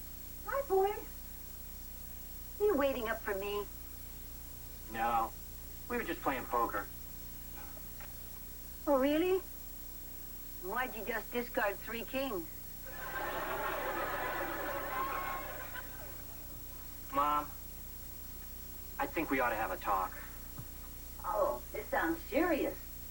Should we go in the den? Come on, he just wants to know where he stands. And I'd like to know, too. We really had a nice time. And how was Kelly's play? Oh, she was terrific. You know that part where she's supposed to kiss That's the prince? great, Wally, but we just get to the part about Floyd and Mom. How much your grandchildren love her? Well, Beaver, if you really want to know, Floyd asked me to go to Florida with him. And I didn't even have to think it over. Well, so, Wally, tell us about Kelly's play. Beaver, I'd really rather hear about Mom's evening right now. Thank you, Wally. You know, living with my children and my grandchildren can sometimes be nothing but headaches, aggravation, and carpet stains. That's not really the lifestyle that grandparents are led to expect. But tonight when Kelly came to me for help, and what little I did really had an effect on her, that really meant an awful lot to me. I don't want to be one of those grandparents who just comes in once a year and passes out presents. I'm really a part of your lives. And right now, I wouldn't trade that for any yacht in the whole world.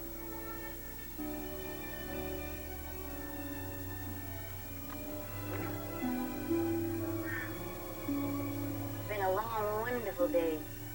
I don't know about you two, but I'm turning in. Oh, not me. I've got to finish scouring the oven.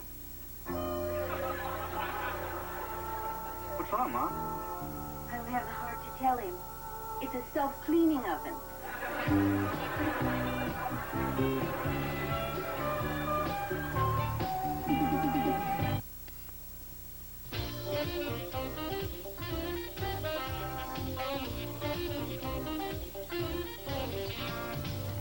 Old Spanish California's classy defender of right. Zorro, next on YTV.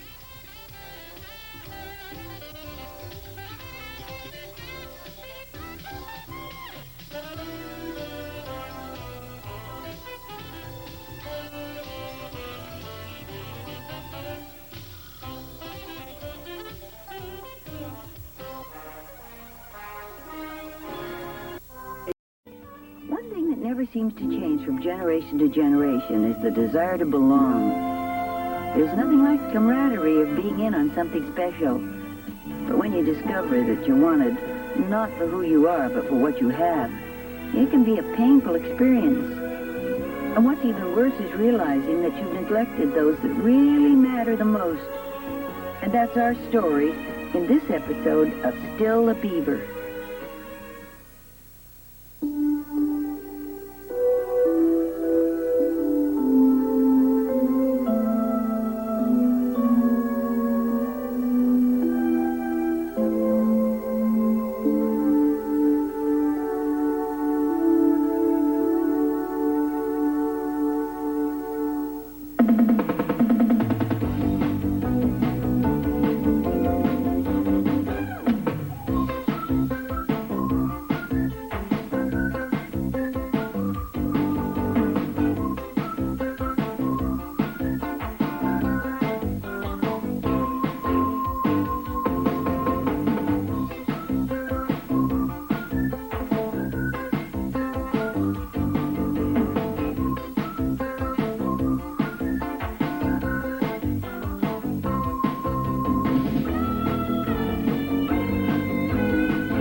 Kelly.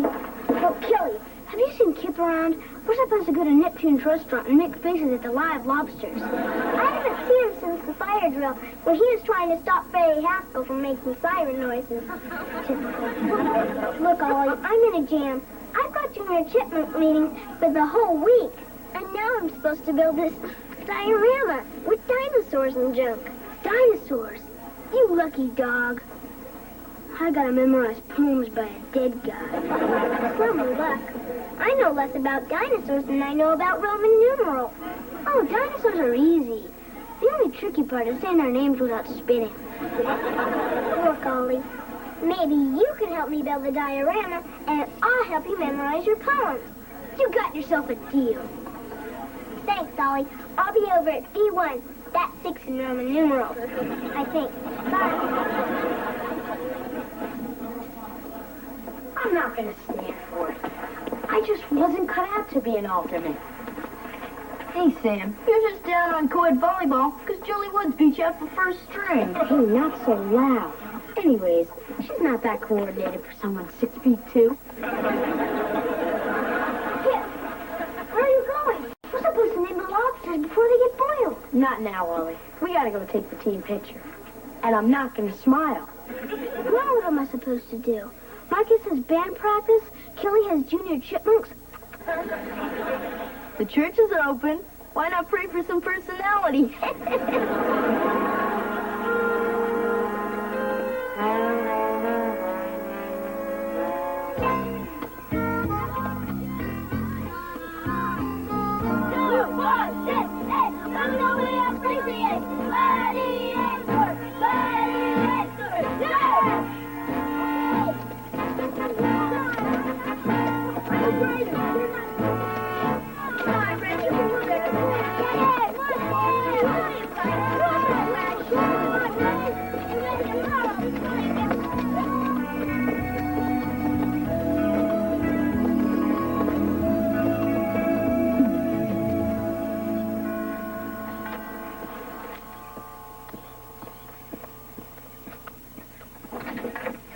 Hi, Uncle Beaver. Well, hi. Is Ollie home?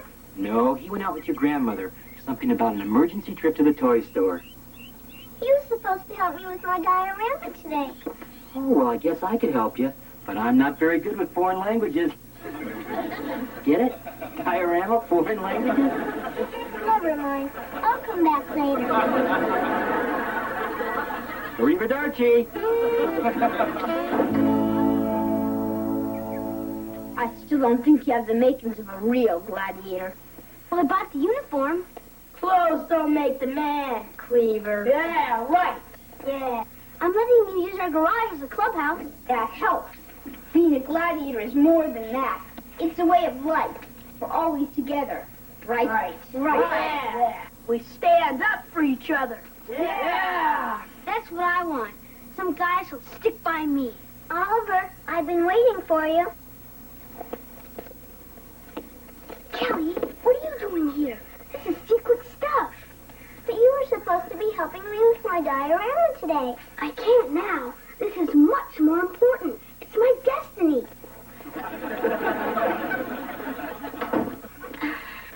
I like the way you handled her. If you are gladiator material. I can be tough if I'm pushed. All right. We'll let you in. But first you got to take the secret oath. But if it's a secret, how will I know what to say? Watch my lips. Do you swear to uphold all the rules of the gladiators, to be loyal to all of the members, and to keep all our stuff a secret until after you die? Well, I'm not allowed to swear, but I'll promise real hard. Falcon, I think we better throw this one back in the pond. Yeah. All right, you're in, kid. Now prepare for the final test. Right now.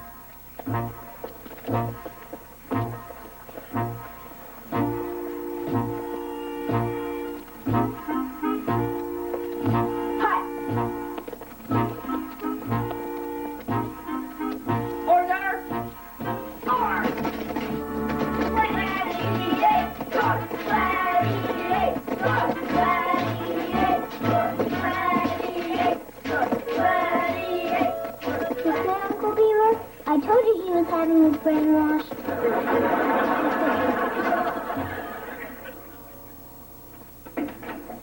Mom, you'll never guess what Oliver's doing with that outfit you bought him.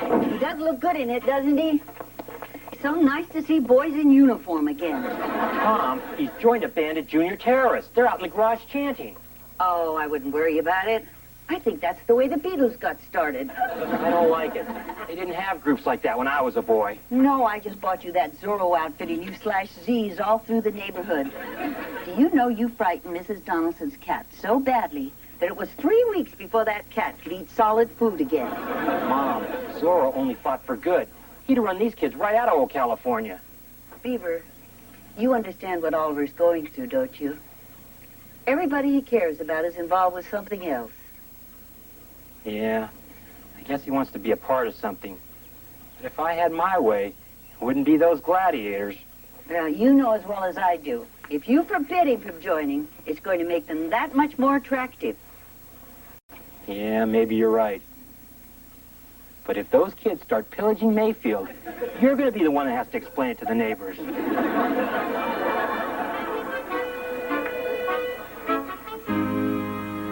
Okay, now give me that orange and yellow thing. We'll put it right here in the lake.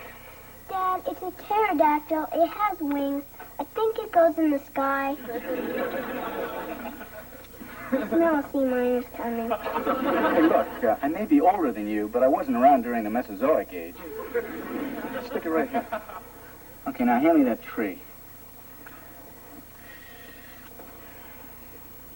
You are going to put it in the ground, aren't you? Give me a break, will you? I bet I'm doing better homework than any of the other fathers. Hey, this is kind of fun. Good, because I'm going to need more help. Since Oliver dumped me for those gross friends of his. Kelly, I know Ollie hurt you. But you guys are more than friends, you're family. And if you turn your back on him, you'll both end up losing. You understand what I mean? Dad, I'm still poking around. The project's due on Wednesday.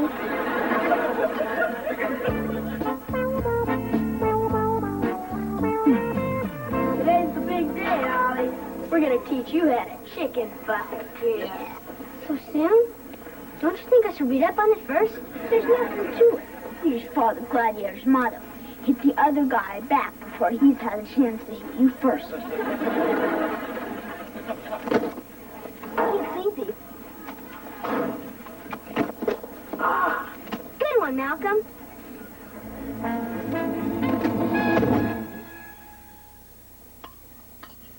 So what happened at school today? Well, the bell rang at 8:30. Then I was in homeroom till 9:10. Well, then I traded my lunch to Janet. I think his father means, did anything interesting happen to you today? Oh, well, I don't think anything interesting is going to happen to me until I get a car. Kip, is your brother coming down to dinner, or is he out at the chariot races?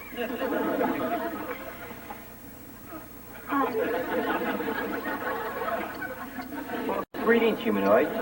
I hope you come in peace and enjoy rump roast. Oliver, I thought you were a gladiator. Oh, I am. But a guy's got to start thinking of his future. Oh, well, that's nice, dear. But on our planet, we don't wear space helmets at the dinner table. But I can't take it off. It's against Federation rules. Oliver, you heard what your grandmother said. Take off the helmet. Oliver?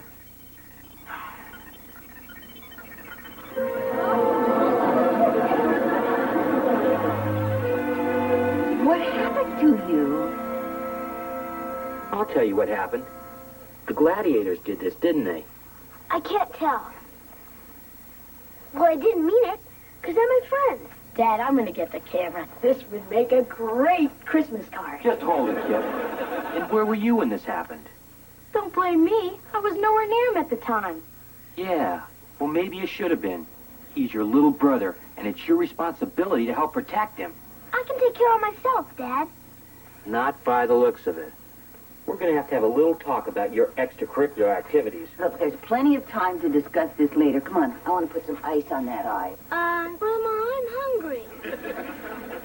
Kip, I know it's not cool to hang around your little brother, but he does look up to you, and he needs you to be a good influence.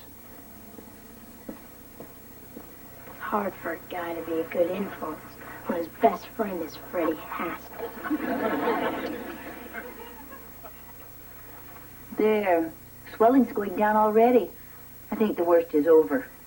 Yeah, I don't think the worst is going to be over until Dad finishes punishing me. Maybe your father was right. If I hadn't bought that costume, none of this would have happened.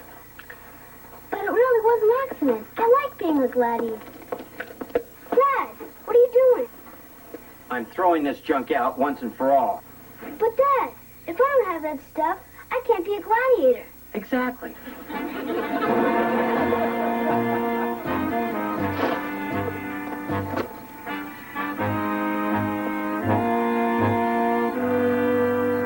It's not fair.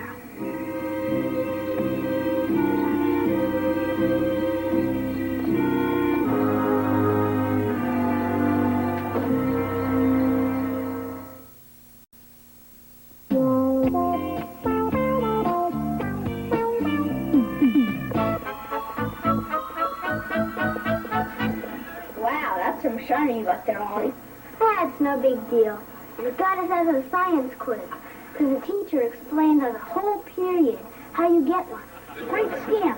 You don't forget, these chicken fight championships. Yeah, I can't wait. Malcolm, is it okay if I borrow your battle gear when it's my turn? What happened to yours? Oh, nothing. My dad sort of threw it out when he saw my black eye. You didn't squeal on a fellow gladiator, did you? Nah. I've seen enough movies to know what happens to prisoners who tattle. So let's come to the park and watch you guys. Green on. If you don't got your stuff, you can't be in the club. See you around.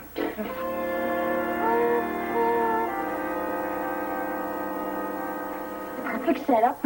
He relieves, he spikes, he scores again. How does he do it? Easy, Conan. You'd still be an alternate if Julie Woods hadn't come down with mononucleosis. Just wait. I'm going out there today and make him forget Julie Woods ever played the game. Wish Oliver would hurry up. I told him he could tag along with us today. Don't worry about him. I told him to make like a drum and beat it. Thanks a lot, Freddie. I promised my dad I'd start looking after him. I promised my dad I'd mail in his tax return. Come on, if we get there before Coach, we can lower the net a few more inches. Whereas my client, Edward Haskell, steadfastly maintains his innocence, I have convinced him that it would be prudent to settle this matter out of court. I hope that you concur and accept his generous offer to attach a heater to those heating vents he installed in your hospital room. Sincerely, Wallace Beaver, attorney at law. Boy, I still like the way that sounds. Hi, Uncle Wally. You stay there, Uncle Wally. I'll find someone to rescue you. Wait a minute, Ollie. Come here. This is an anti-gravity machine. Helps me get rid of my back pains. That's why I'm home from work early. Want to try it? No, thanks. When I get older and start creaking. Uncle Wally, I have a legal question to ask you. Can kids sue their dads? Well, it's not unheard of, but you'd have to have a very strong case. Oh, boy, do I. Dad threw away my gladiator stuff just because I got a black eye. I think that's cruel and unusable punishment. Yeah, that is pretty rough. But, I'm afraid the only way that you could sue your dad for throwing away your stuff was if you were wearing it at the time. It's not fair. I have no one to play with. The gladiators kicked me out. Marcus has band practice. Kip's too busy. And Kelly hates my guts. Well, that's a bum rap, all right. But, I have a hunch that if you apologize to Kelly, she might, change your opinion of your guts.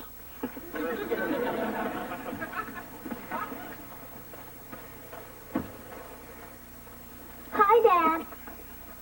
Hi, Kelly. Cousin. Pal. Oh, Oliver, I thought you'd be with your gladiator friends making first graders walk through puddles. No, the gladiators won't play with me because Dad threw away my stuff. So I decided to come over and apologize to you for being mean. Isn't that nice? Real nice. He only wants to be my friend when nobody else will play with him. I'm going over to JJ's.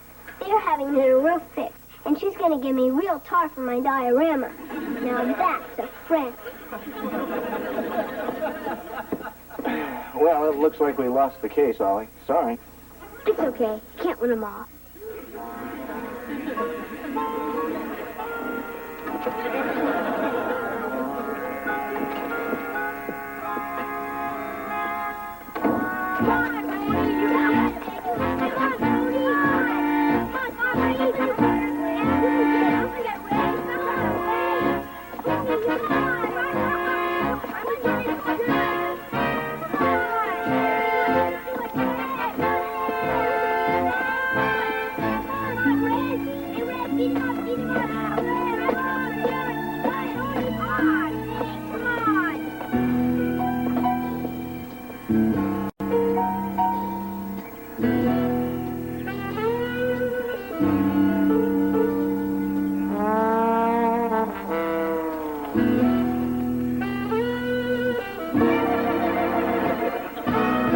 What are you doing out here, Oliver? I'm doing a science project on fungus, and I volunteered on bringing in some mold. Oh. Well, that was generous. Want to help? No, thank you, Oliver. The only molds I'm good with are cakes and jellos. Well, good luck. Thanks, Grandma.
Fall into enemy hands is definitely not gladiator material. I'm just as good as anyone here. Prove it. I'm not scared of nothing. I once watched my brother get stitches and I didn't even cry. Oliver, don't be stupid. You don't have to prove anything to these zeros. Watch for your car in a zero, shorty. Stay out of this, Kelly. Oh, yeah, I forgot. I don't count, because I'm not a gladiator. Do you really want to get back in the club? I stole the uniform back, didn't I? Then crash your stupid dinosaur thing. Oh, well, I would. But the Stegosaurus is mine. And it's a part of the family. Come on, Oliver. Don't you want to be one of the guys? Yeah, well, then smash it. Right. You heard him. You want to be a big, bad gladiator, don't you? Yeah, but I can't do that to you. Okay, then I'll smash it for you. No, Kelly, don't do it. Oh, isn't that cute? They're square dancing. I'd rather square dance with her than be friends with you, Zeros. Nobody says that to us and gets away with it. Right. My cousin just did. Well, he's not going to get away with it. Order. Order. Cut. Hold it.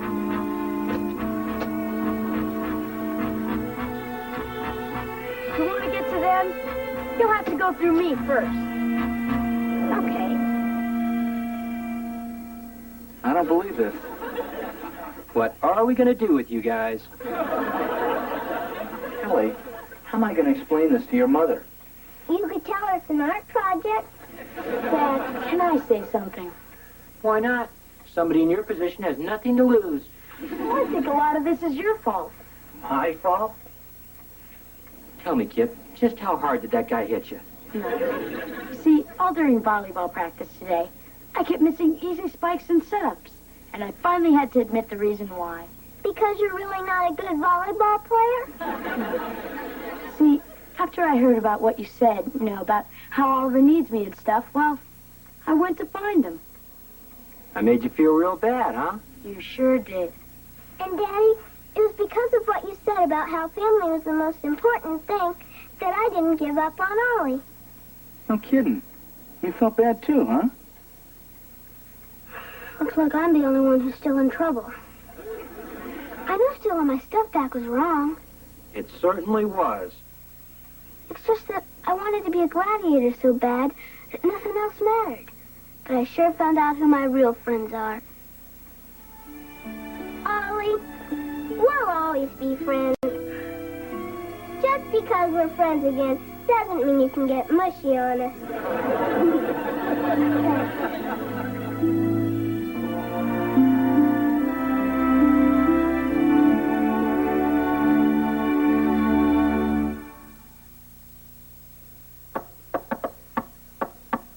Come on in, Eddie. Good afternoon, sir. It's a rare treat indeed to share the secret of your youthful appearance. Shouldn't you be your father? Well, he sends his regards, but he was detained in an unforeseeable toll booth altercation. Are those the revised hospital blueprints? Yes, sir. And my father's convinced that these documents will allow him to remain a free man. I'll try, but I'm only human. Well, goodbye, sir. Yeah, bye, Freddie. Hey, Freddie. Is my check in the envelope? Well, ordinarily it would be, but the tellers at my father's bank are on strike. And in support of their cause, he's refusing to use the facilities. Do you believe that, sir? Not in the least. I told him you would. Good day, sir.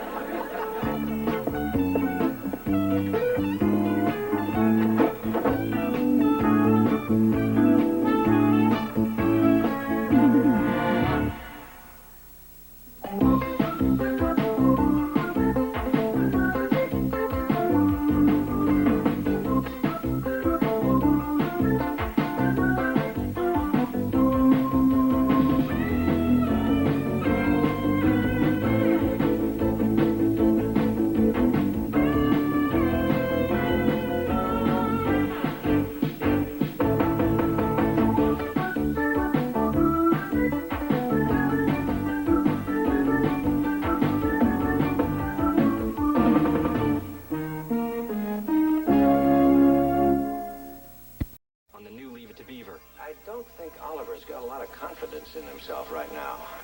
His school paper drive starts tomorrow. Gee, Spud. I wish I could help you out, but I re-promised them to Melissa Hensler. My word's only as good as the paper it's printed on. I'll never win now.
Everybody has been doing very well today.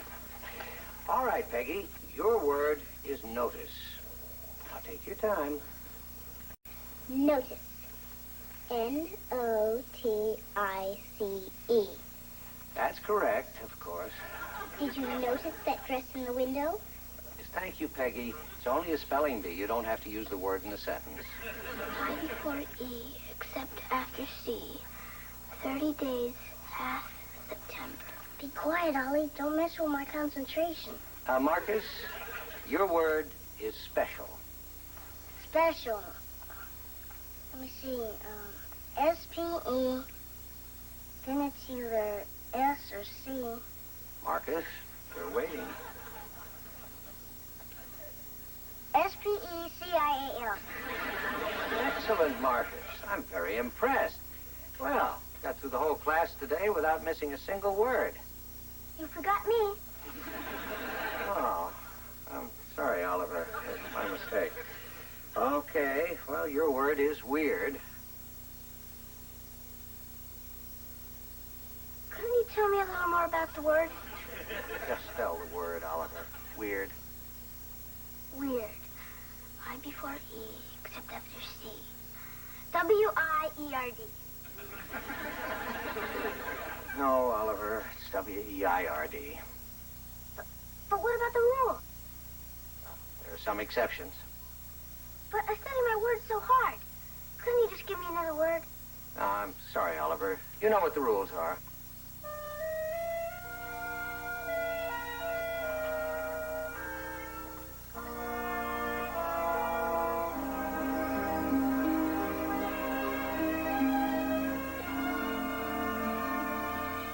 Dad, you don't need to go to parent-teacher night. We can tell you everything you need to know about what we do at school. That's exactly why I need to go. Dad, you're not going to go talk with Miss Canfield, are you? Oh, I thought I'd sneak out to the playground and see if I can still make it to the top of the jungle gym. Oh, honey, of course we're going to talk to your teacher, but you don't have anything to worry about, do you? No, just as long as you don't go snooping around in my desk. Where's Oliver? He's upstairs moping again. He's not still upset about falling off the riser during the class picture, is he? Heck, Dad, I don't know. But I'll look after him for you. Thanks. Now you know where to reach us if you have any problems.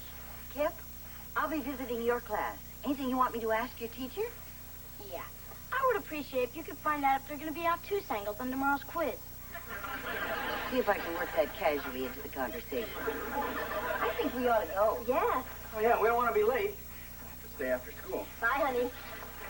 I hope Miss Canfield doesn't mention that I use Melissa Henson's retainer for my collage. I don't have anything to worry about. Freddie Haskell in your class. Everybody else looks good in comparison.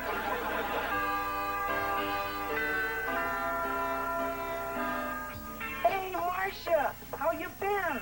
Remember me, Eddie Haskell? Good memory. Well, Eddie, people tend to remember when you don't drive them home from the prom. Isn't this the greatest? All the guys together again at school. Maybe so, Rich. But I still get nervous every time I walk in here. Beaver, you're suffering from what we psychologists call academic shell shock. Hey, is that a real disease? Or is it just something you made up to peddle your book on television? No, this is real. Some guys who've had it tough in school go through life always afraid that someone's going to yell at them. I've been treating Lumpy for it for years. It's funny how things change, isn't it? You know, we were in the same science class for a whole semester, but I never paid attention to you. We even dissected a crayfish together. Yeah, I never really noticed you until you came back from that spring vacation in Fort Lauderdale. You were all tan and wearing that little white dress with a little heel on your shoulder. Well, they didn't have any moisturizer then. I remember.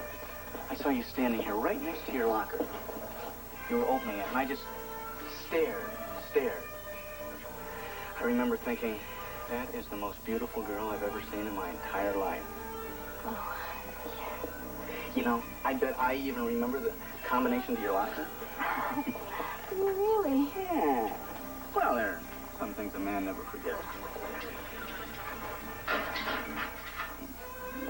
Well, I guess once in love, always in love. Is there ever any doubt? You just opened Julie Foster's old locker.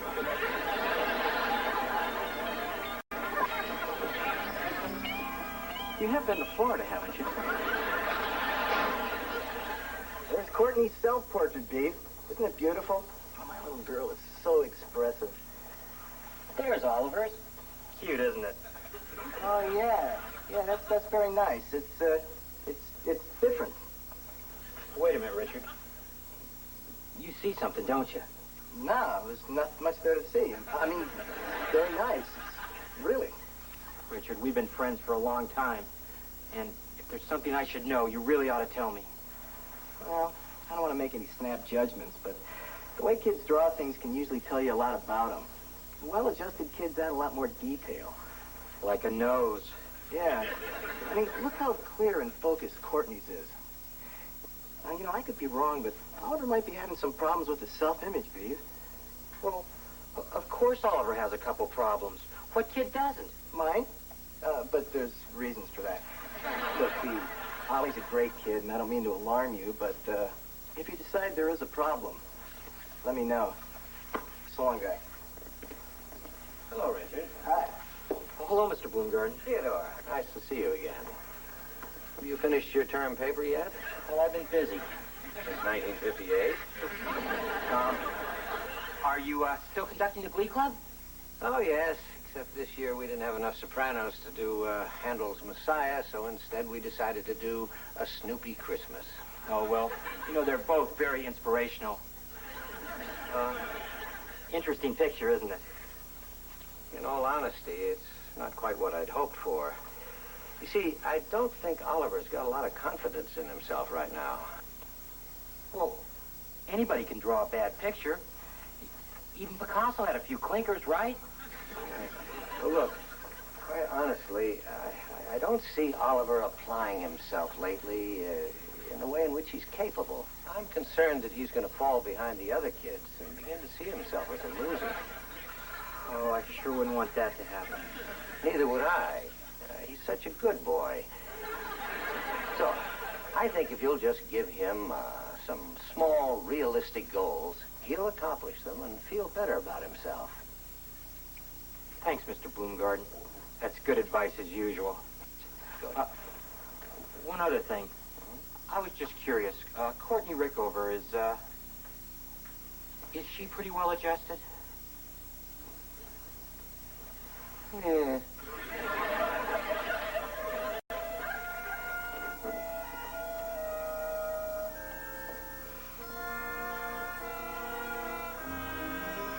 I can't do nothing right. When it was my turn to take care of the class goldfish, he drowned. Oliver, I think you're putting too much pressure on yourself. You may find this hard to believe, but when I was your age, I felt the same way you do. Well, why don't you tell me what you did? Then I can do it. Well, I guess I kind of outgrew it. Sorry to interrupt. That's okay, Grandma. We're just sitting around waiting for me to outgrow my problems. That's nice. But don't forget to set your alarm early so you'll have plenty of time to bind up those newspapers in the garage. What for? Well, don't you remember? Disco paper drive starts tomorrow.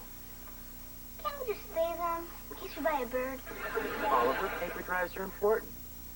Recycling saves trees. It's good for the ecology. And they announced at school tonight that the class that brings in the most papers gets their own computer. What's the point? We're not going to win anyway. Well, not with that attitude, you're not. Oliver, don't give up before you even try. Is it the kind of computer you can play games on without sticking quarters in? Sure is.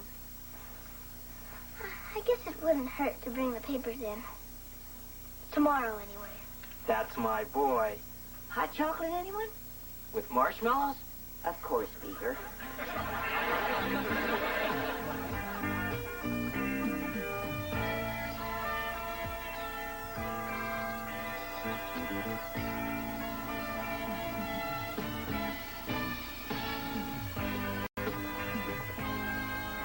Did you supposed to go to parent-teacher night? Sure did. And Mr. Bloomgarden told him that I'm finally living up to my potential. Yeah, I'm not doing so good either. Well, how about this? I think we may all be enjoying a new computer soon. It seems that our class is now in first place in the paper drive. And the student who's brought in the most papers is Oliver Cleaver. This Oliver Cleaver? You bet. This is nothing. Tomorrow, I'm going to bring in so many papers to the school, there won't be enough room for students.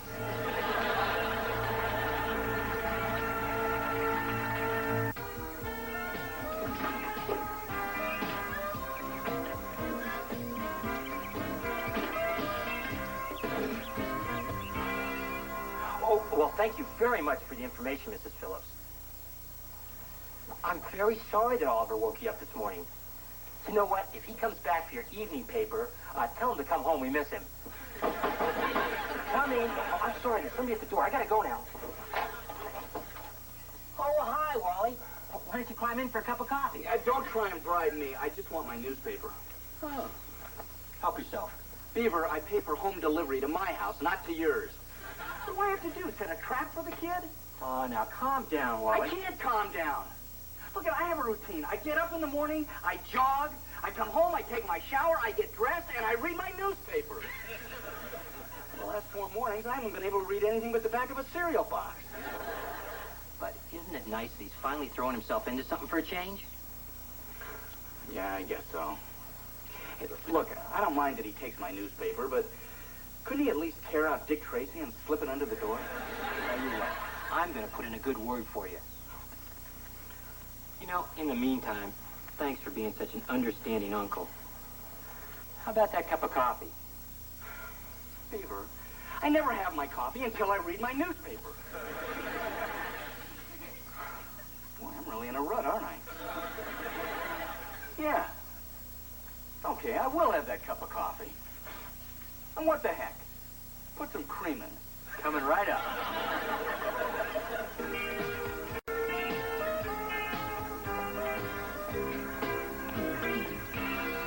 Hi, Freddie. Keep it down, Squirt. I'm right in the middle of a real juicy Dear Abby.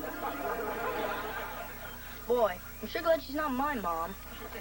Now, what can I do you for? Oh, nothing. I'm just coming by to collect the papers you promised me. Gee, Spud. I wish I could help you out, but I re-promised them to Melissa Hensler. But you gave me your word. My word's only as good as the paper it's printed on. You can't help Melissa. Her class is the only one that can catch us for the prize. You might as well sell your wagons for scrap, because she's giving away free passes to Romance Movie Theater for every bunch of papers you give her. Now what am I going to do? Give passes to see my dad's office? Hey, don't look at me like that. This whole thing's your fault. What did I do? You trusted me. Yeah, I guess I did. I'll never win now. Now I feel bad. It'll pass.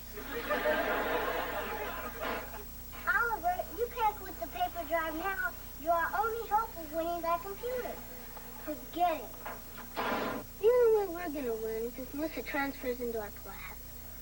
But then that wouldn't be worth it, because we'd all get cooties. That Melissa has no shame. She's standing in front of the school trading movie tickets for kids' newspapers. Ollie, I hope you crunch her. Don't get your hopes up. Oliver's backing out. He's going belly up, just like our class's goldfish. That's true. It's okay, Kelly. I probably wouldn't have won anyway. Ollie, you can't back out. You're a Beaver, not a quitter. You can do it, Ollie. Anybody who can eat a whole lunch in 3 minutes can do anything. So what's it gonna be, Ollie?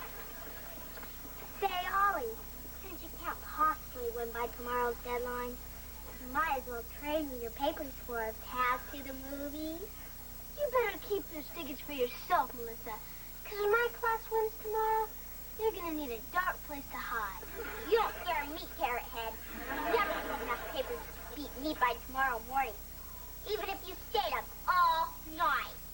I'll bring in more papers than you. Even if I have to stay up 2 nights.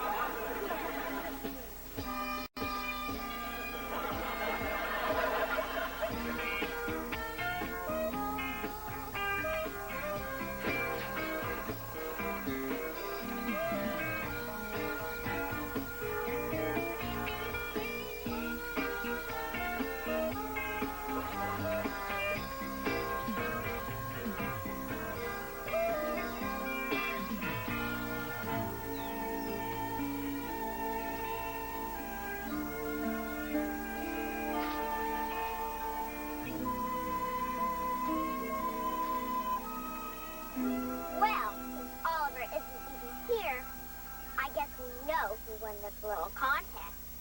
You just wait, Melissa. Oliver will be here any minute with tons of papers. Oh, right. And there's a tooth fairy and a man in the moon.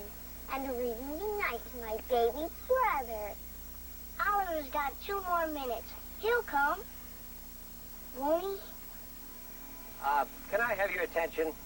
As we're running short of time, I want you room captains to thank everybody for doing such a wonderful job in making our paper drive such a huge success. From the looks of it, I'd say we have a clear winner. Thank you, Mr. Bloomgarden. Here, take the wife to movie to celebrate my victory. But it's not 8 o'clock yet, and Oliver's coming with more papers. Kip, Oliver did a fine job, but every contest has to have a deadline, and I'm afraid we only have a minute left. But you can do a lot in a minute. My mother can make a whole bowl of rice in that time. You should be happy, Kelly. I wouldn't be computer for our class. I wouldn't care if you won our class a trip to the state capitol, because you cheated. You Cleavers are all bad losers. Oh, yeah? There are no losers in our family.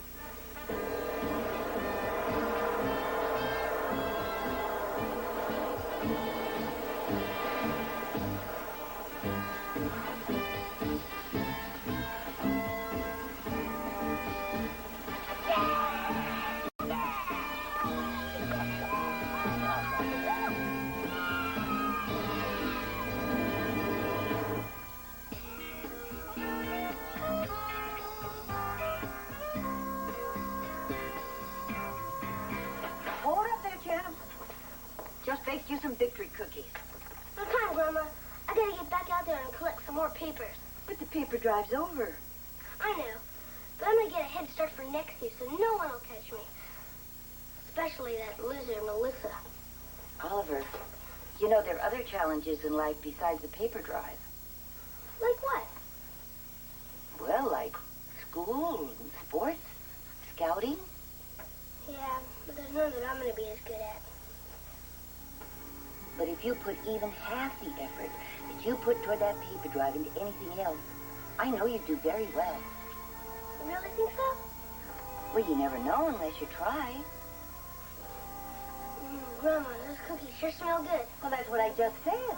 You'll never know unless you try.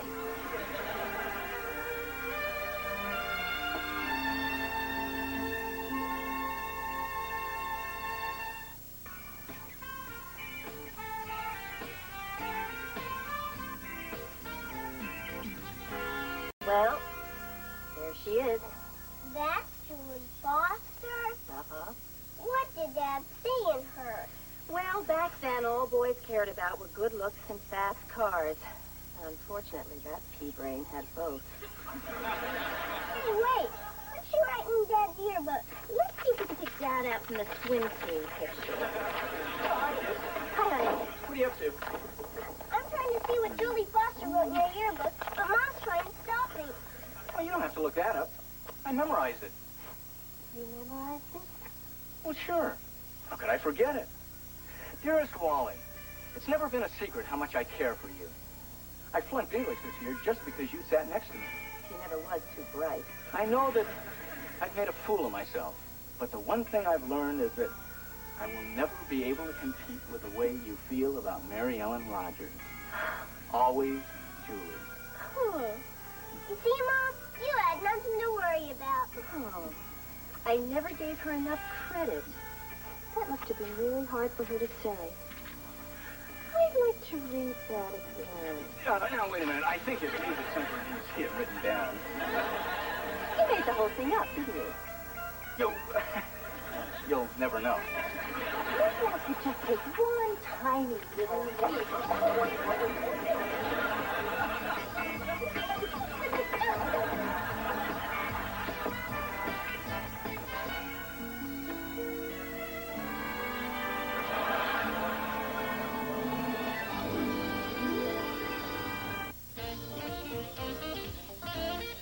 Locked into orbit around a deadly space probe, the Alphans must save their moon and Earth from ancient foes on the fabulous Space 1999. Saturday afternoon at 4:30 here on YTV.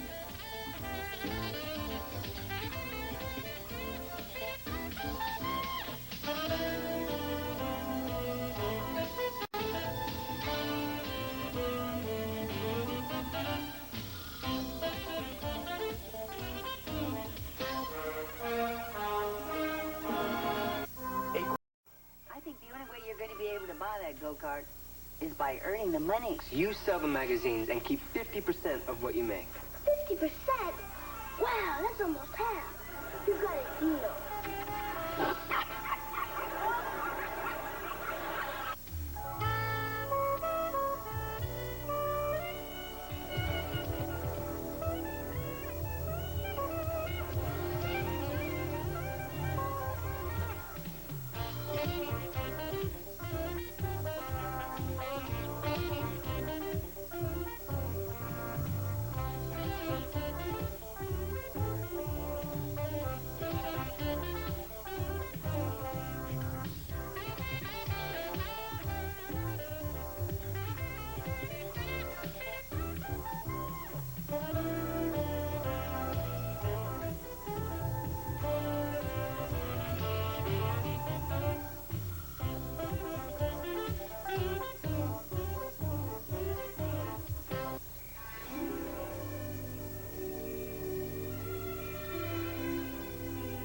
Are you kids ready yet?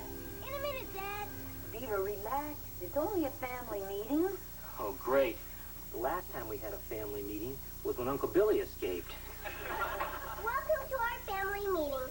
Please take your seats and we will begin. Oh, good. It's only home movies.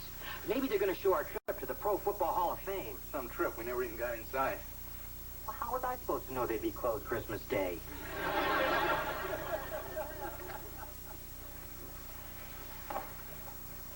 Thank you for coming. We called you together because Kelly, Oliver, and I would like permission to make a purchase. Oliver, light.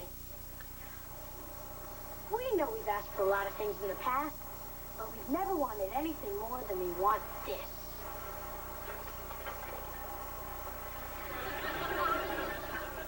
Well, that's lovely, dears. But where are you going to put it?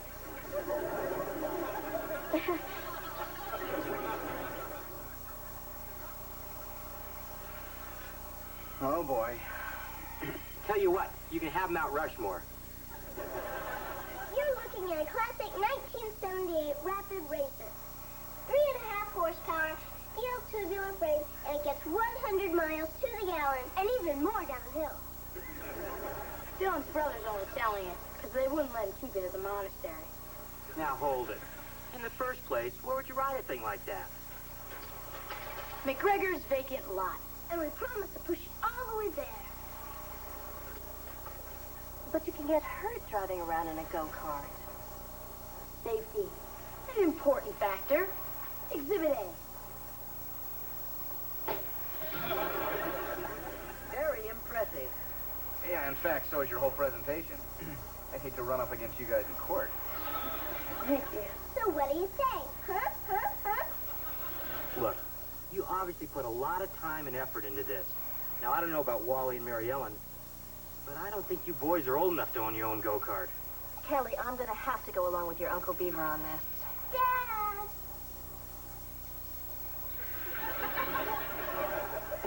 Yeah, well, maybe when you kids are older. I hoped we wouldn't have to resort to this. Exhibit B.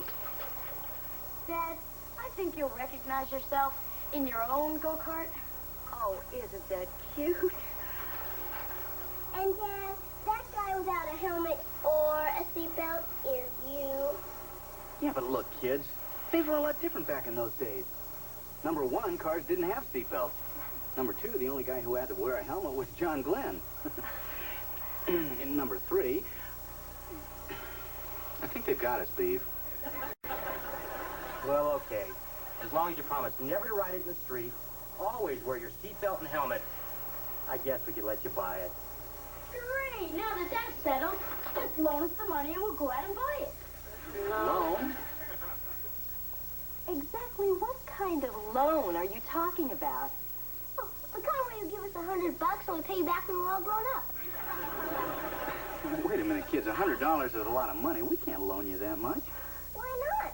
Mr. Haskell says the way Mom dresses, you must have money to burn. Well, with all due respect to Mr. Haskell's opinion, I think the only way you're going to be able to buy that go-kart is by earning the money. How? Well, Wally and I used to work around the neighborhood. We used to paint fences and mow lawns. We even used to wash windows. And I used to get 50 cents for washing dogs. 75 if I brushed their teeth. Yeah, sometimes we'd bring home over $3 a week. Yeah. And by today's prices, that'd be about $10. Yeah, but that's really hard work. Yeah, that'd be like sweating without having any fun. I'm sure we can think of an easier way. Yeah, we've got brains we haven't even used yet. All right, but just remember, kids, there's no free lunch. Great. Now we've got to start paying for our own food.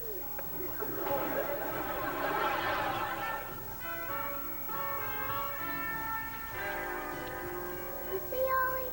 It was right. You can't collect on unemployment unless you used to have a job. Well, how was I supposed to know setting the table wouldn't count? I guess we gotta forget about having real. Would you care to earn some extra money in your free time? Just about 2 hours a day? You, Matt, would you like to double your income in your free time? Going once, going twice. You blew it. Oh, my, you look pretty today. Would you like to earn some extra money in your free time? Just 2 hours a day can change your life. Okay, so stay the way you are. Excuse me, sir. Can we have one? Go play in some swings. Easy money, sir. A few hours, big bucks. You could afford to eat again. Hey, mister. We want to earn big bucks. Here, come back when your voice changes, okay? I'm trying to run a business here. Earn some extra money. Hey, we've got to do this again sometime. What kind of business is it? It's first-rate publications, but I can't use you guys. You're not old enough. I bet both of us put together are older than you are. Oh, so you shrimps really think you can make it in the fast-paced world of door-to-door magazine sales? No sweat. I sold more Junior Chipmunk cookies than anybody else in my troop. But Grandma bought 37 boxes. Anyways, we know a lot of people in Mayfield, and some of them can even read without moving their lips. Well, maybe I could use you guys on a trial basis. Let me tell you how it works. You sell the magazines and keep 50% of what you make. 50%? Wow, that's almost half. You got a deal. Here, Grandma, Dad. In here. Here, Grandma, guess what Kelly and I just got? Perfect report card. What a kid. No, we got jobs selling magazines door to door. We're going to be rich. That was going to be my next guess. We made $12 just on the way home. I would have sold a lot more if I had to come home to eat the bathroom. $12. Wow. How did all this happen? Well, we were down at the unemployment office, and this neat guy Chuck gave us a job. First-rate publications. I've heard of them. In fact, at these prices, there's some magazines here I'd like to order. Gee, thanks, Grandma. You fill out these order forms, and I'll be right back. This sales stuff sounds great. But if I got out there and helped, you'd hit more neighborhoods and make a fortune. We'll have that go-kart in no time.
do you for? Good afternoon, Mr. Haskell. I represent First Rate Publications. Hey, look. Turn off the People's Court and get out of here. You just stand by, kid. Here's your $10, Eddie. The judge gave the wife custody of the forklift. Hello, Kelly. Good afternoon, Mr. Rutherford. Do you gentlemen know what's happening in the Middle East? Do you know what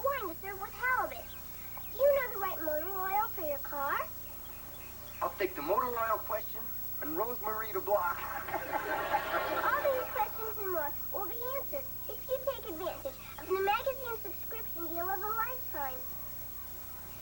Ah, you're selling magazines. What, your old man fall on hard times? With first-rate publications, the more magazines you buy, the less you pay. Hey, forget the magazines. Can you get me a deal on a set of white walls? Good one, Lump. Well, thanks for the offer, Wally Jr. Well, we got reservations at the miniature golf course. Yeah, and I had to call in a favor to get them. So you don't want any magazines? Look, if I want to read a magazine, I'll pretend I got a dentist appointment and spend an hour in a waiting room. I guess I might as well forget the whole thing. If I can't sell magazines to my own godparents, I might as well quit the business. You know something, Edward? We're lower than slug slime. Hey, Squirt, can you get Soldier a fortune?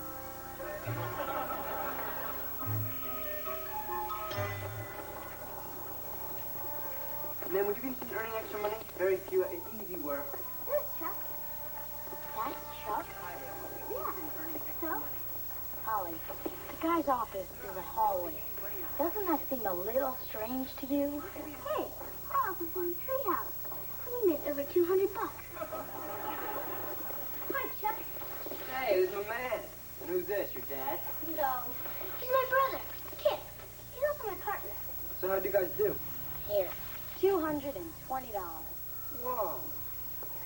All of this in 1 week? You know, I gotta tell you guys, I have my doubts, but, Chuck likes you.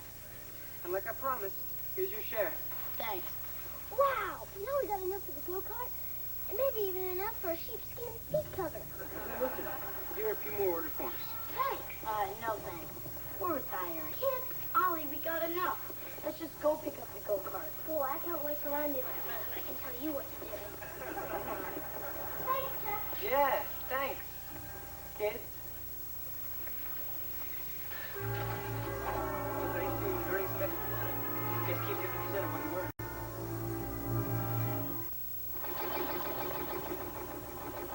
Still smoking, huh? Not as much as yesterday. You can't really tell just driving her around the driveway. Let me take her out on the street and open her up. That won't be necessary, Oliver. In the last 2 months, you guys have been opening her up plenty. That's why she's still smoking. I can't figure out what could be wrong with her. You know, it was fine when I drove it yesterday. Because we're at school and I had a little extra time. Come on, Beaver, you'll always be a kid. Did it smoke when you drove it, Dad? Yeah, well, that was different. I was doing a safety check. JJ, let's go. Hey, Lump. Hey, hi, Wally. Hi, Theodore. Where's JJ? Well, she got tired of waiting for you, so she took a bus home. My daughter using public transportation? Her mother will never forgive me.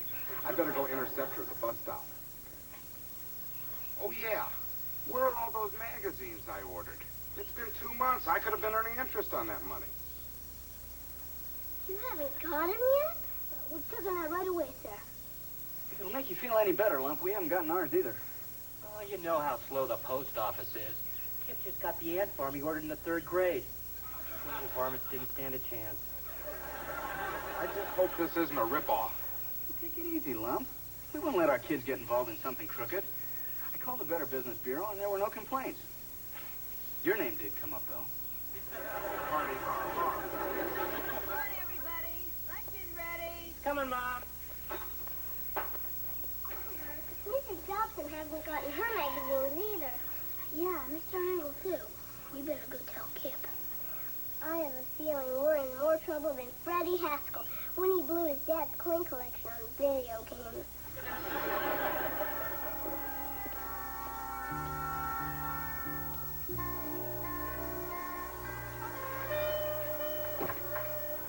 Good afternoon, Mrs. Cleaver. Hello, Freddie.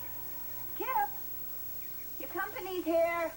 Why not say how refreshing it is to find someone in today's hectic world who always dresses with unexpected company in mind. Does your father coach you? Oh, and I won't be staying for dinner today, Mrs. Cleaver. What a shame. And I already laid out the good china. You kids behave yourselves. Would you come on?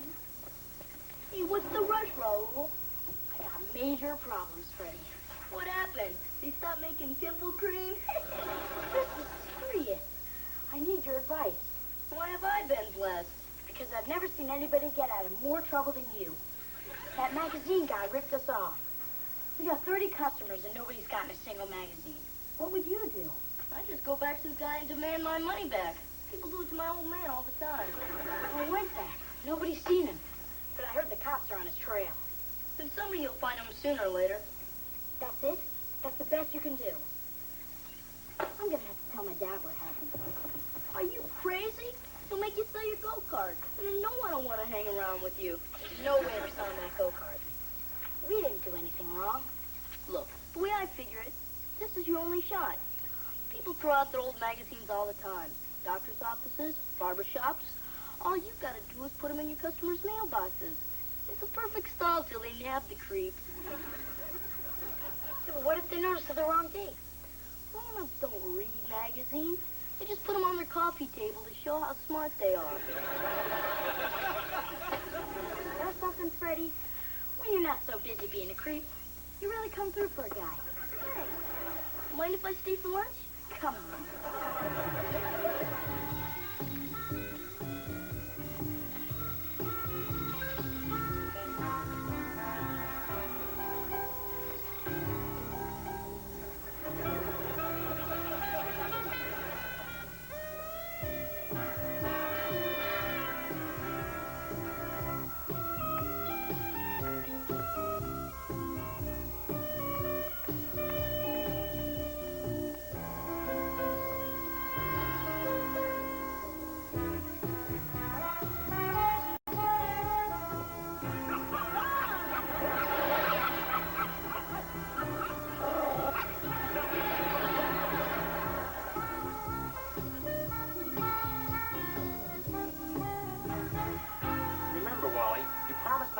Too hard.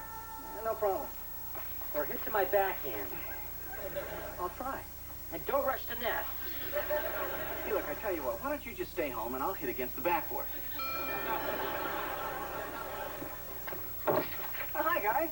Well, Beaver, the magazines your kids told me finally arrived. See, I told you they would. Yeah, but you didn't tell me the crossword puzzle would already be filled in. These mailmen, they have no respect for a person's privacy. Oh, is this the mailman's fault? My cooking magazine is dated October 1967. Look at this.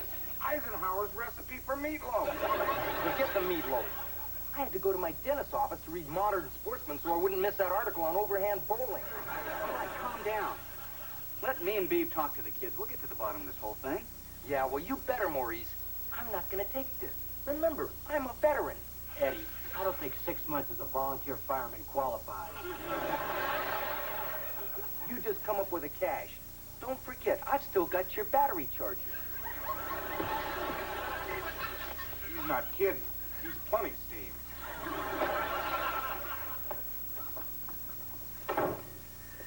Well, Beaver, it looks like it's our turn to call a family meeting. Let me get this straight. This guy, Chuck, worked out of a hallway at the unemployment office. Well, gee, Dad, it was a real important-looking hallway, though. I've seen this kind of scam before. This guy probably stole the magazine forms and never had anything to do with first-rate publications. How could I have trusted this guy? I've read enough Hardy Boys books to know when somebody's knotting me up and up. It's okay, kids. It was Kelly's and my fault, too. We were all a little too trusting. You kids were doing such a great job. We didn't see any reason to interfere. Boy, I hope they catch that Chuck and stick him in a dark cell and don't give him any magazines to read. What Chuck did was one thing, but you made it worse by covering it up. Why didn't you tell us? Because then you'd find out. We're your parents. We're always going to find out sooner or later. And all you guys did was manage to protect this guy who ripped you off. Not to mention taking advantage of all your friends and neighbors who bought magazines from you. Uncle Wally, you don't have to yell at us anymore. We feel bad enough already. Yeah. And if you want, we'll feel even better. Kids, When you try to cover up one mistake with another mistake, the problem only gets bigger. You said it. I guess we're gonna have to sell the go-kart, huh? Well, there's one other way to pay back all those people.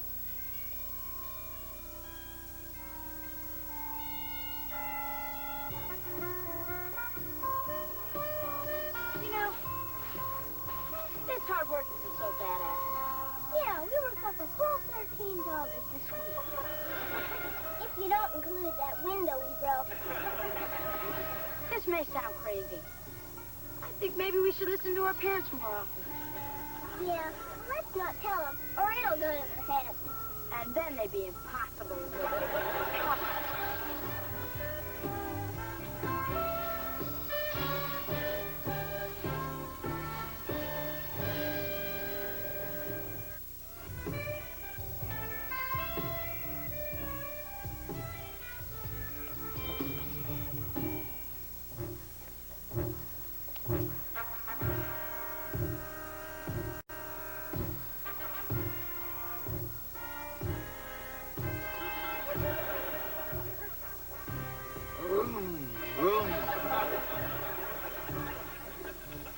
I don't see what all the fuss is about.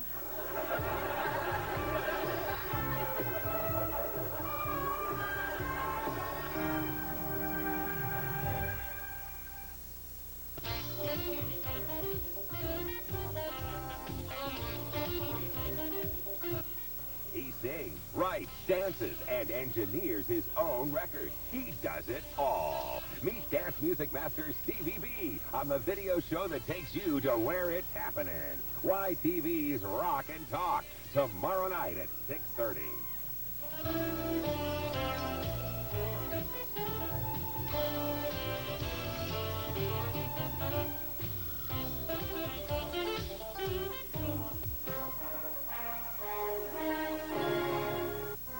Leave it to Beaver. Quick, get up. Wait till you hear this. I got the best news in the world. 2 tickets to the grand opening of Miracle Mountain. Miracle Mountain? You got tickets? Or you were going to surprise me? Yeah. You're so sweet.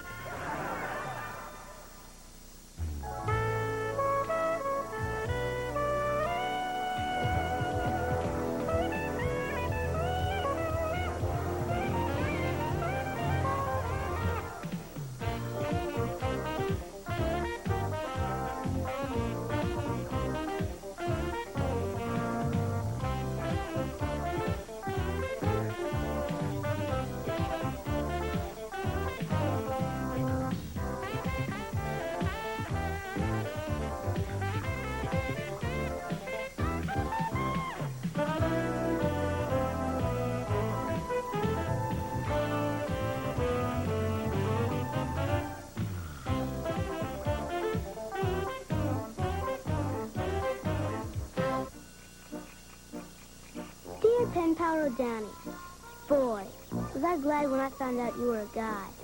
Now I can tell you all kinds of stuff that I wouldn't tell a girl. Thanks for the neat letter and the giant centipede. S-E-N-C-A.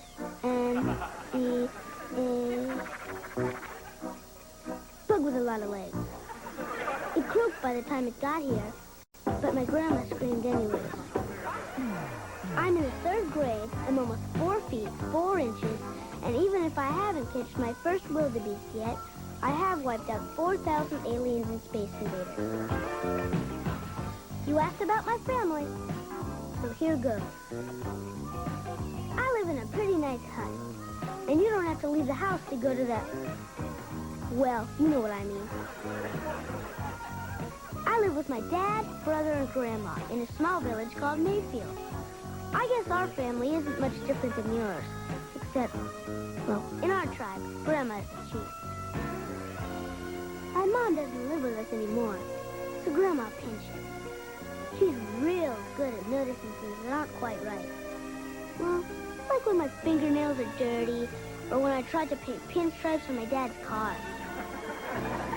But nobody has a better costume than I do on Halloween. My dad's different than my friend's dad. And even though we don't have boars so much anymore, we watch cartoons together. And he's never too busy to do something. Keep going. Just a little further, Ollie. Come on.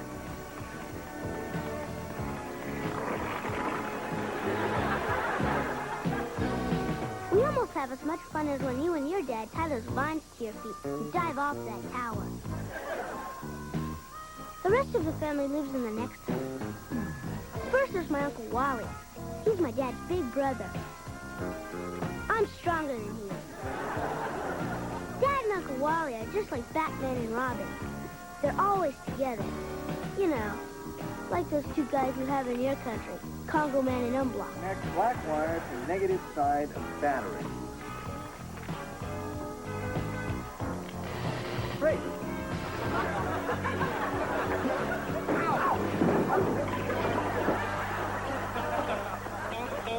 My cousin Kelly is my friend, even though she's a girl. But enough about her. Then there's my brother, Kip. What a creep. Of all the brothers to get stuck with, I got him. Boy, you're lucky. With 17 brothers, if one's a chowderhead, you can always move on to the next one. What's weird is, my brother wasn't always so bad. You know, even a few weeks ago, I used to think I liked him. Oh, quick, get up! Come on, get up! No! Don't let the whistle get me! No! Oh. I was dreaming I was back at our Aunt Martha's 90th birthday party. Quick, get up. Wait till you hear this. I got the best news in the world. Freddie Haskell's moving? Better! They lowered the driving age to 9. Come on, get up! I can't. I'm not wearing any bottoms. It's okay. We're brothers. Oh. Hey, what's that behind your ears? Probably just dirt. No. 2 tickets to the grand opening of Miracle Mountain. Miracle Mountain? You mean that place with the parachute drop and the runaway bobsled? Wow. Just watching the commercial makes me want to throw up. That's the place. Yeah, hurrah! So far, so good, huh? Now, you've probably never seen I Was a Teenage Martian. It's my favorite movie. It's about a regular kid who turns into an ugly, slimy monster. And that's what happened to Kip. And it happened so fast, there was nothing I could do to save it.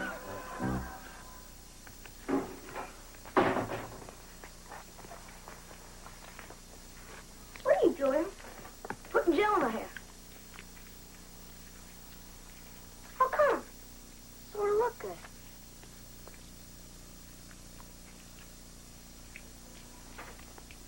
When's it going to start working?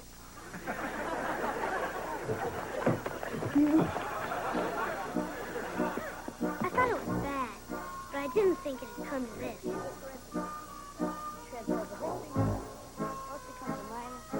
It's all divided by Y. In this country, we have a strange disease that most guys fear worse than eating creamed corn. It's called girl.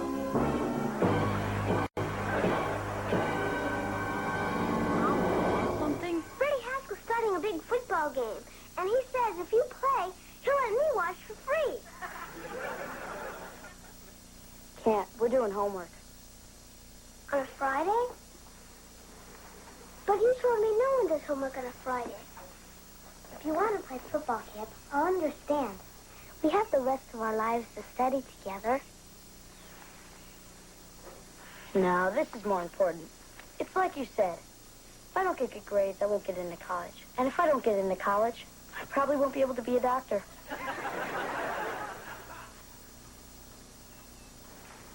You okay, Kip? Look, are you hungry? I guess. Great. Then why don't you go in the kitchen and get yourself something to eat?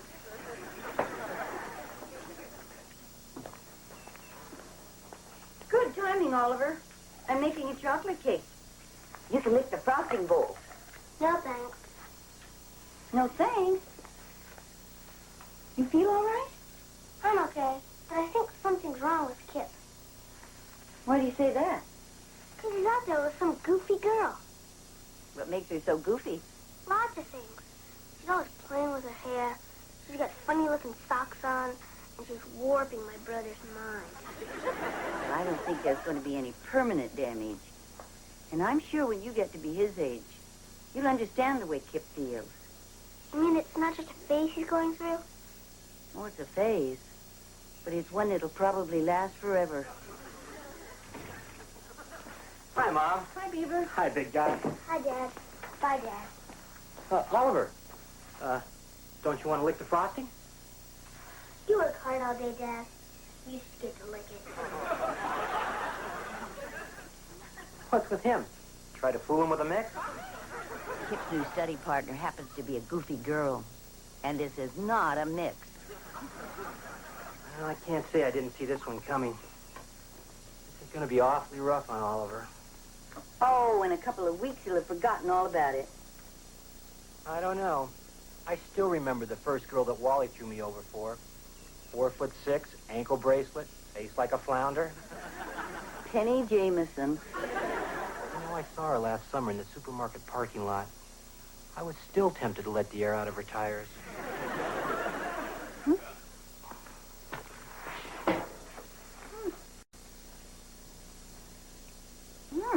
I don't know what they're missing.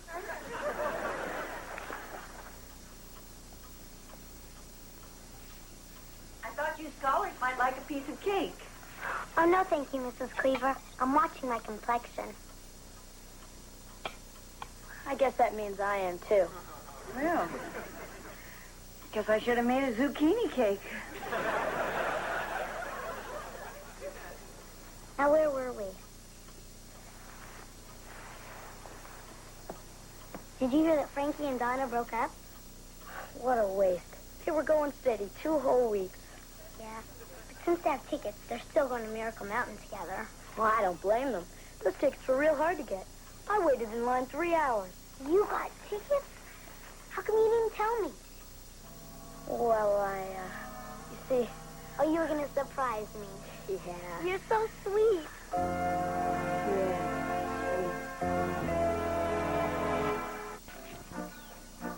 Well, pen pal, see what I mean? The enemy has taken control of my brother's mind. What little there was of it. Hi, Uncle Wally.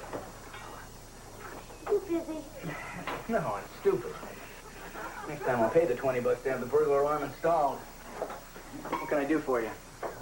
Well, I kind of got a problem. And I need some advice.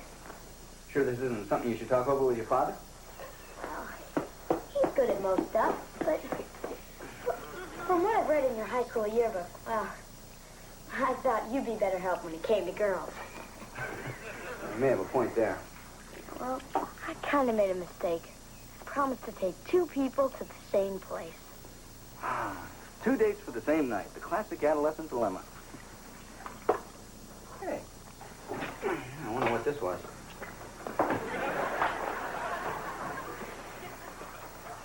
What am I going to do? Well, the only decent thing to do is take the person that you asked first.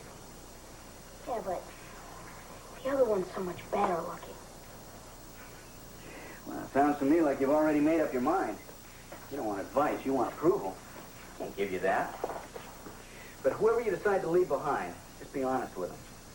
It may be a little bit rougher on you, but you owe them that much.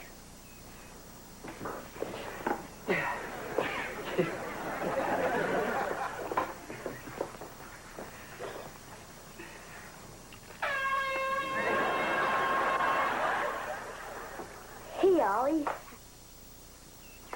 Buddy. Pal. Friend. I got a favor to ask. Is this the kind of favor where I get blamed for something you did? No, it's nothing like that. It's about those tickets to Miracle Mountain. Boy, I can't wait. That's going to be the greatest night of my whole life.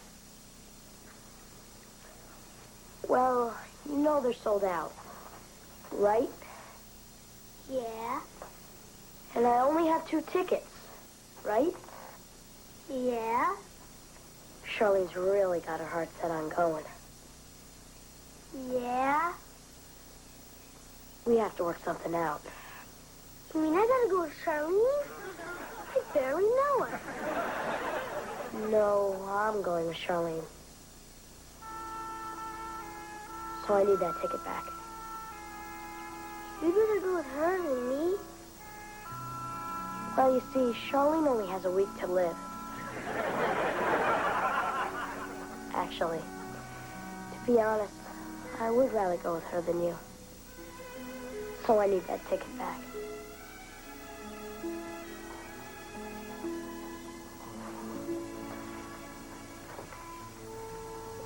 Are you sure?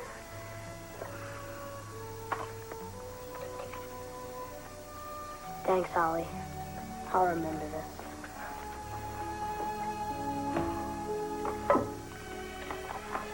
Yeah, I'll remember it too.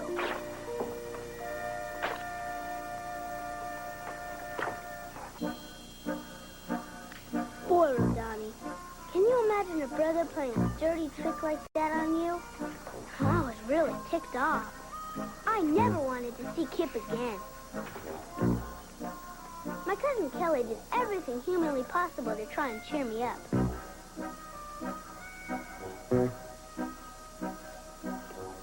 I wish she was better at it.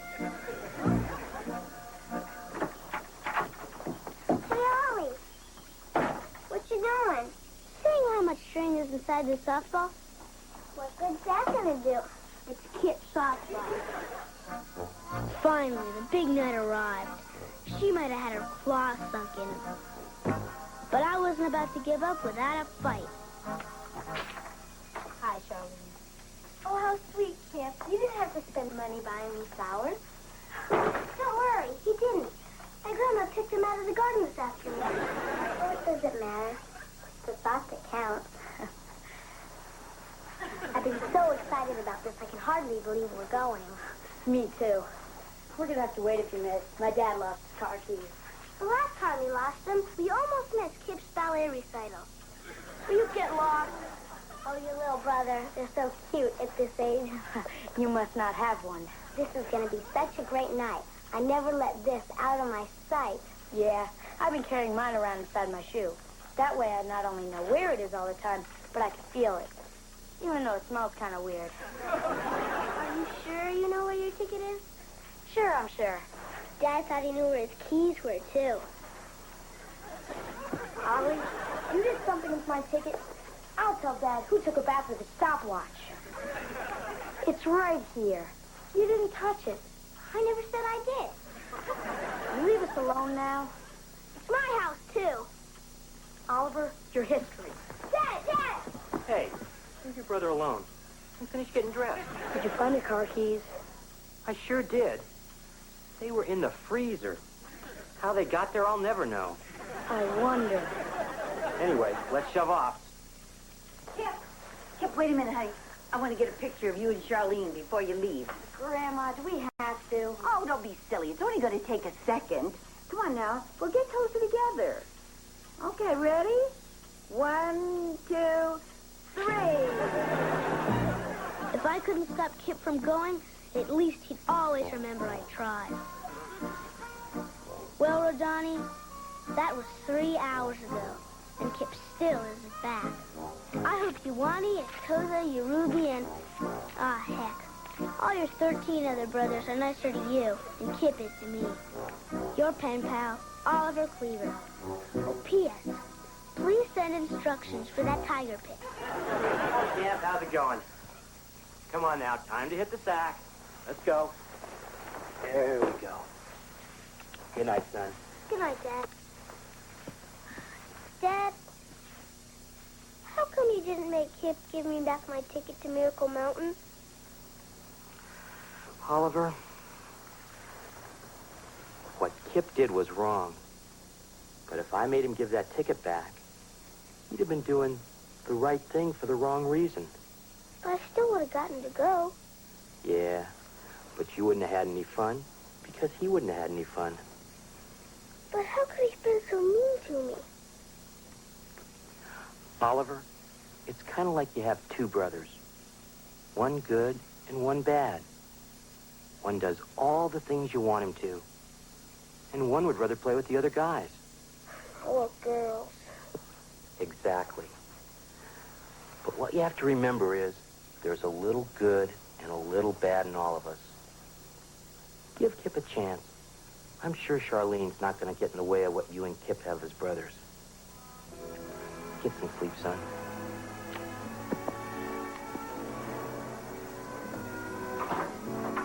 How can I sleep if I gotta share my room with a girl like her?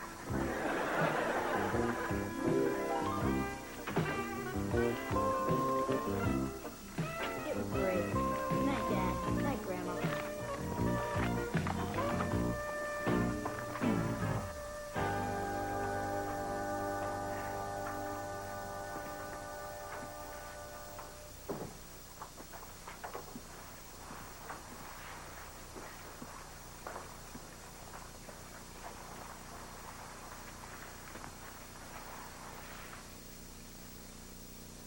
You awake? No. Mind if I turn on the light? Yeah, Mom. You don't want me to undress in the dark, do you? Yeah, you might hurt yourself. Want to hear what happened tonight? I don't want to hear what kind of a great time you had with Little Miss Muffet. That's just it. I didn't have such a great time. Yeah? You get there, see? There's all kinds of awesome stuff going on. First thing she does is go to the bathroom and comb her hair for 10 minutes. Why would someone comb their hair and go on rides that would just get it messed up again? She didn't want to go on any rides that messed up her hair. What? She wouldn't go on the ones that don't mess up your hair because she's afraid they make her throw up. That's what they're supposed to do. She wouldn't go on the bumper cars, afraid she'd break a nail. She wouldn't get near the shooting gallery. Afraid it hurt her ears? Can you believe it? Oh, man, what a dud. But we did go in the tunnel of love. She kissed me. I'm sorry. You know something, Ollie? I blew it. I should have taken you. You can go to the neatest place in the world, but if you don't take the right person with you, you might as well not go. I was the right person, huh, Kip? You sure were. But I was thinking of you, though. Wow, a dinosaur! You bought this for me? No, I won it for you at the Knock Down the Bottles booth. 3 tosses for 25 cents. This only cost you 25 cents? Well, actually, after $7 worth of trying, the guy felt sorry and gave it to me. Kip, you're the bestest brother ever. You're not a bad little brother yourself. I'm gonna get ready for bed.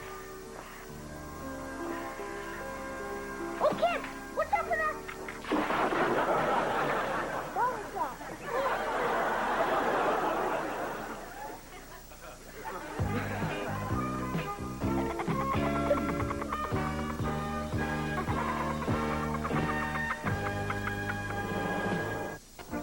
Dear Pen Pal O'Donnell, you asked me about my family, so here goes. Let me tell you about Kip. He's more than just my brother. He's the smartest, bestest looking, coolest brother a guy could have. And I wouldn't even trade him for 16 other brothers. We like the same junk. We do everything together. Next week, he's even taking me to Miracle Mountain. Unless he falls for another girl.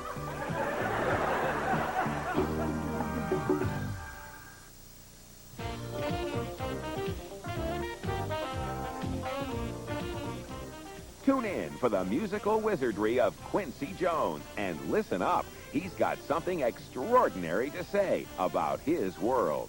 Cut tracks to the hottest sounds around with YTV's Rock and Talk tomorrow night at 6:30.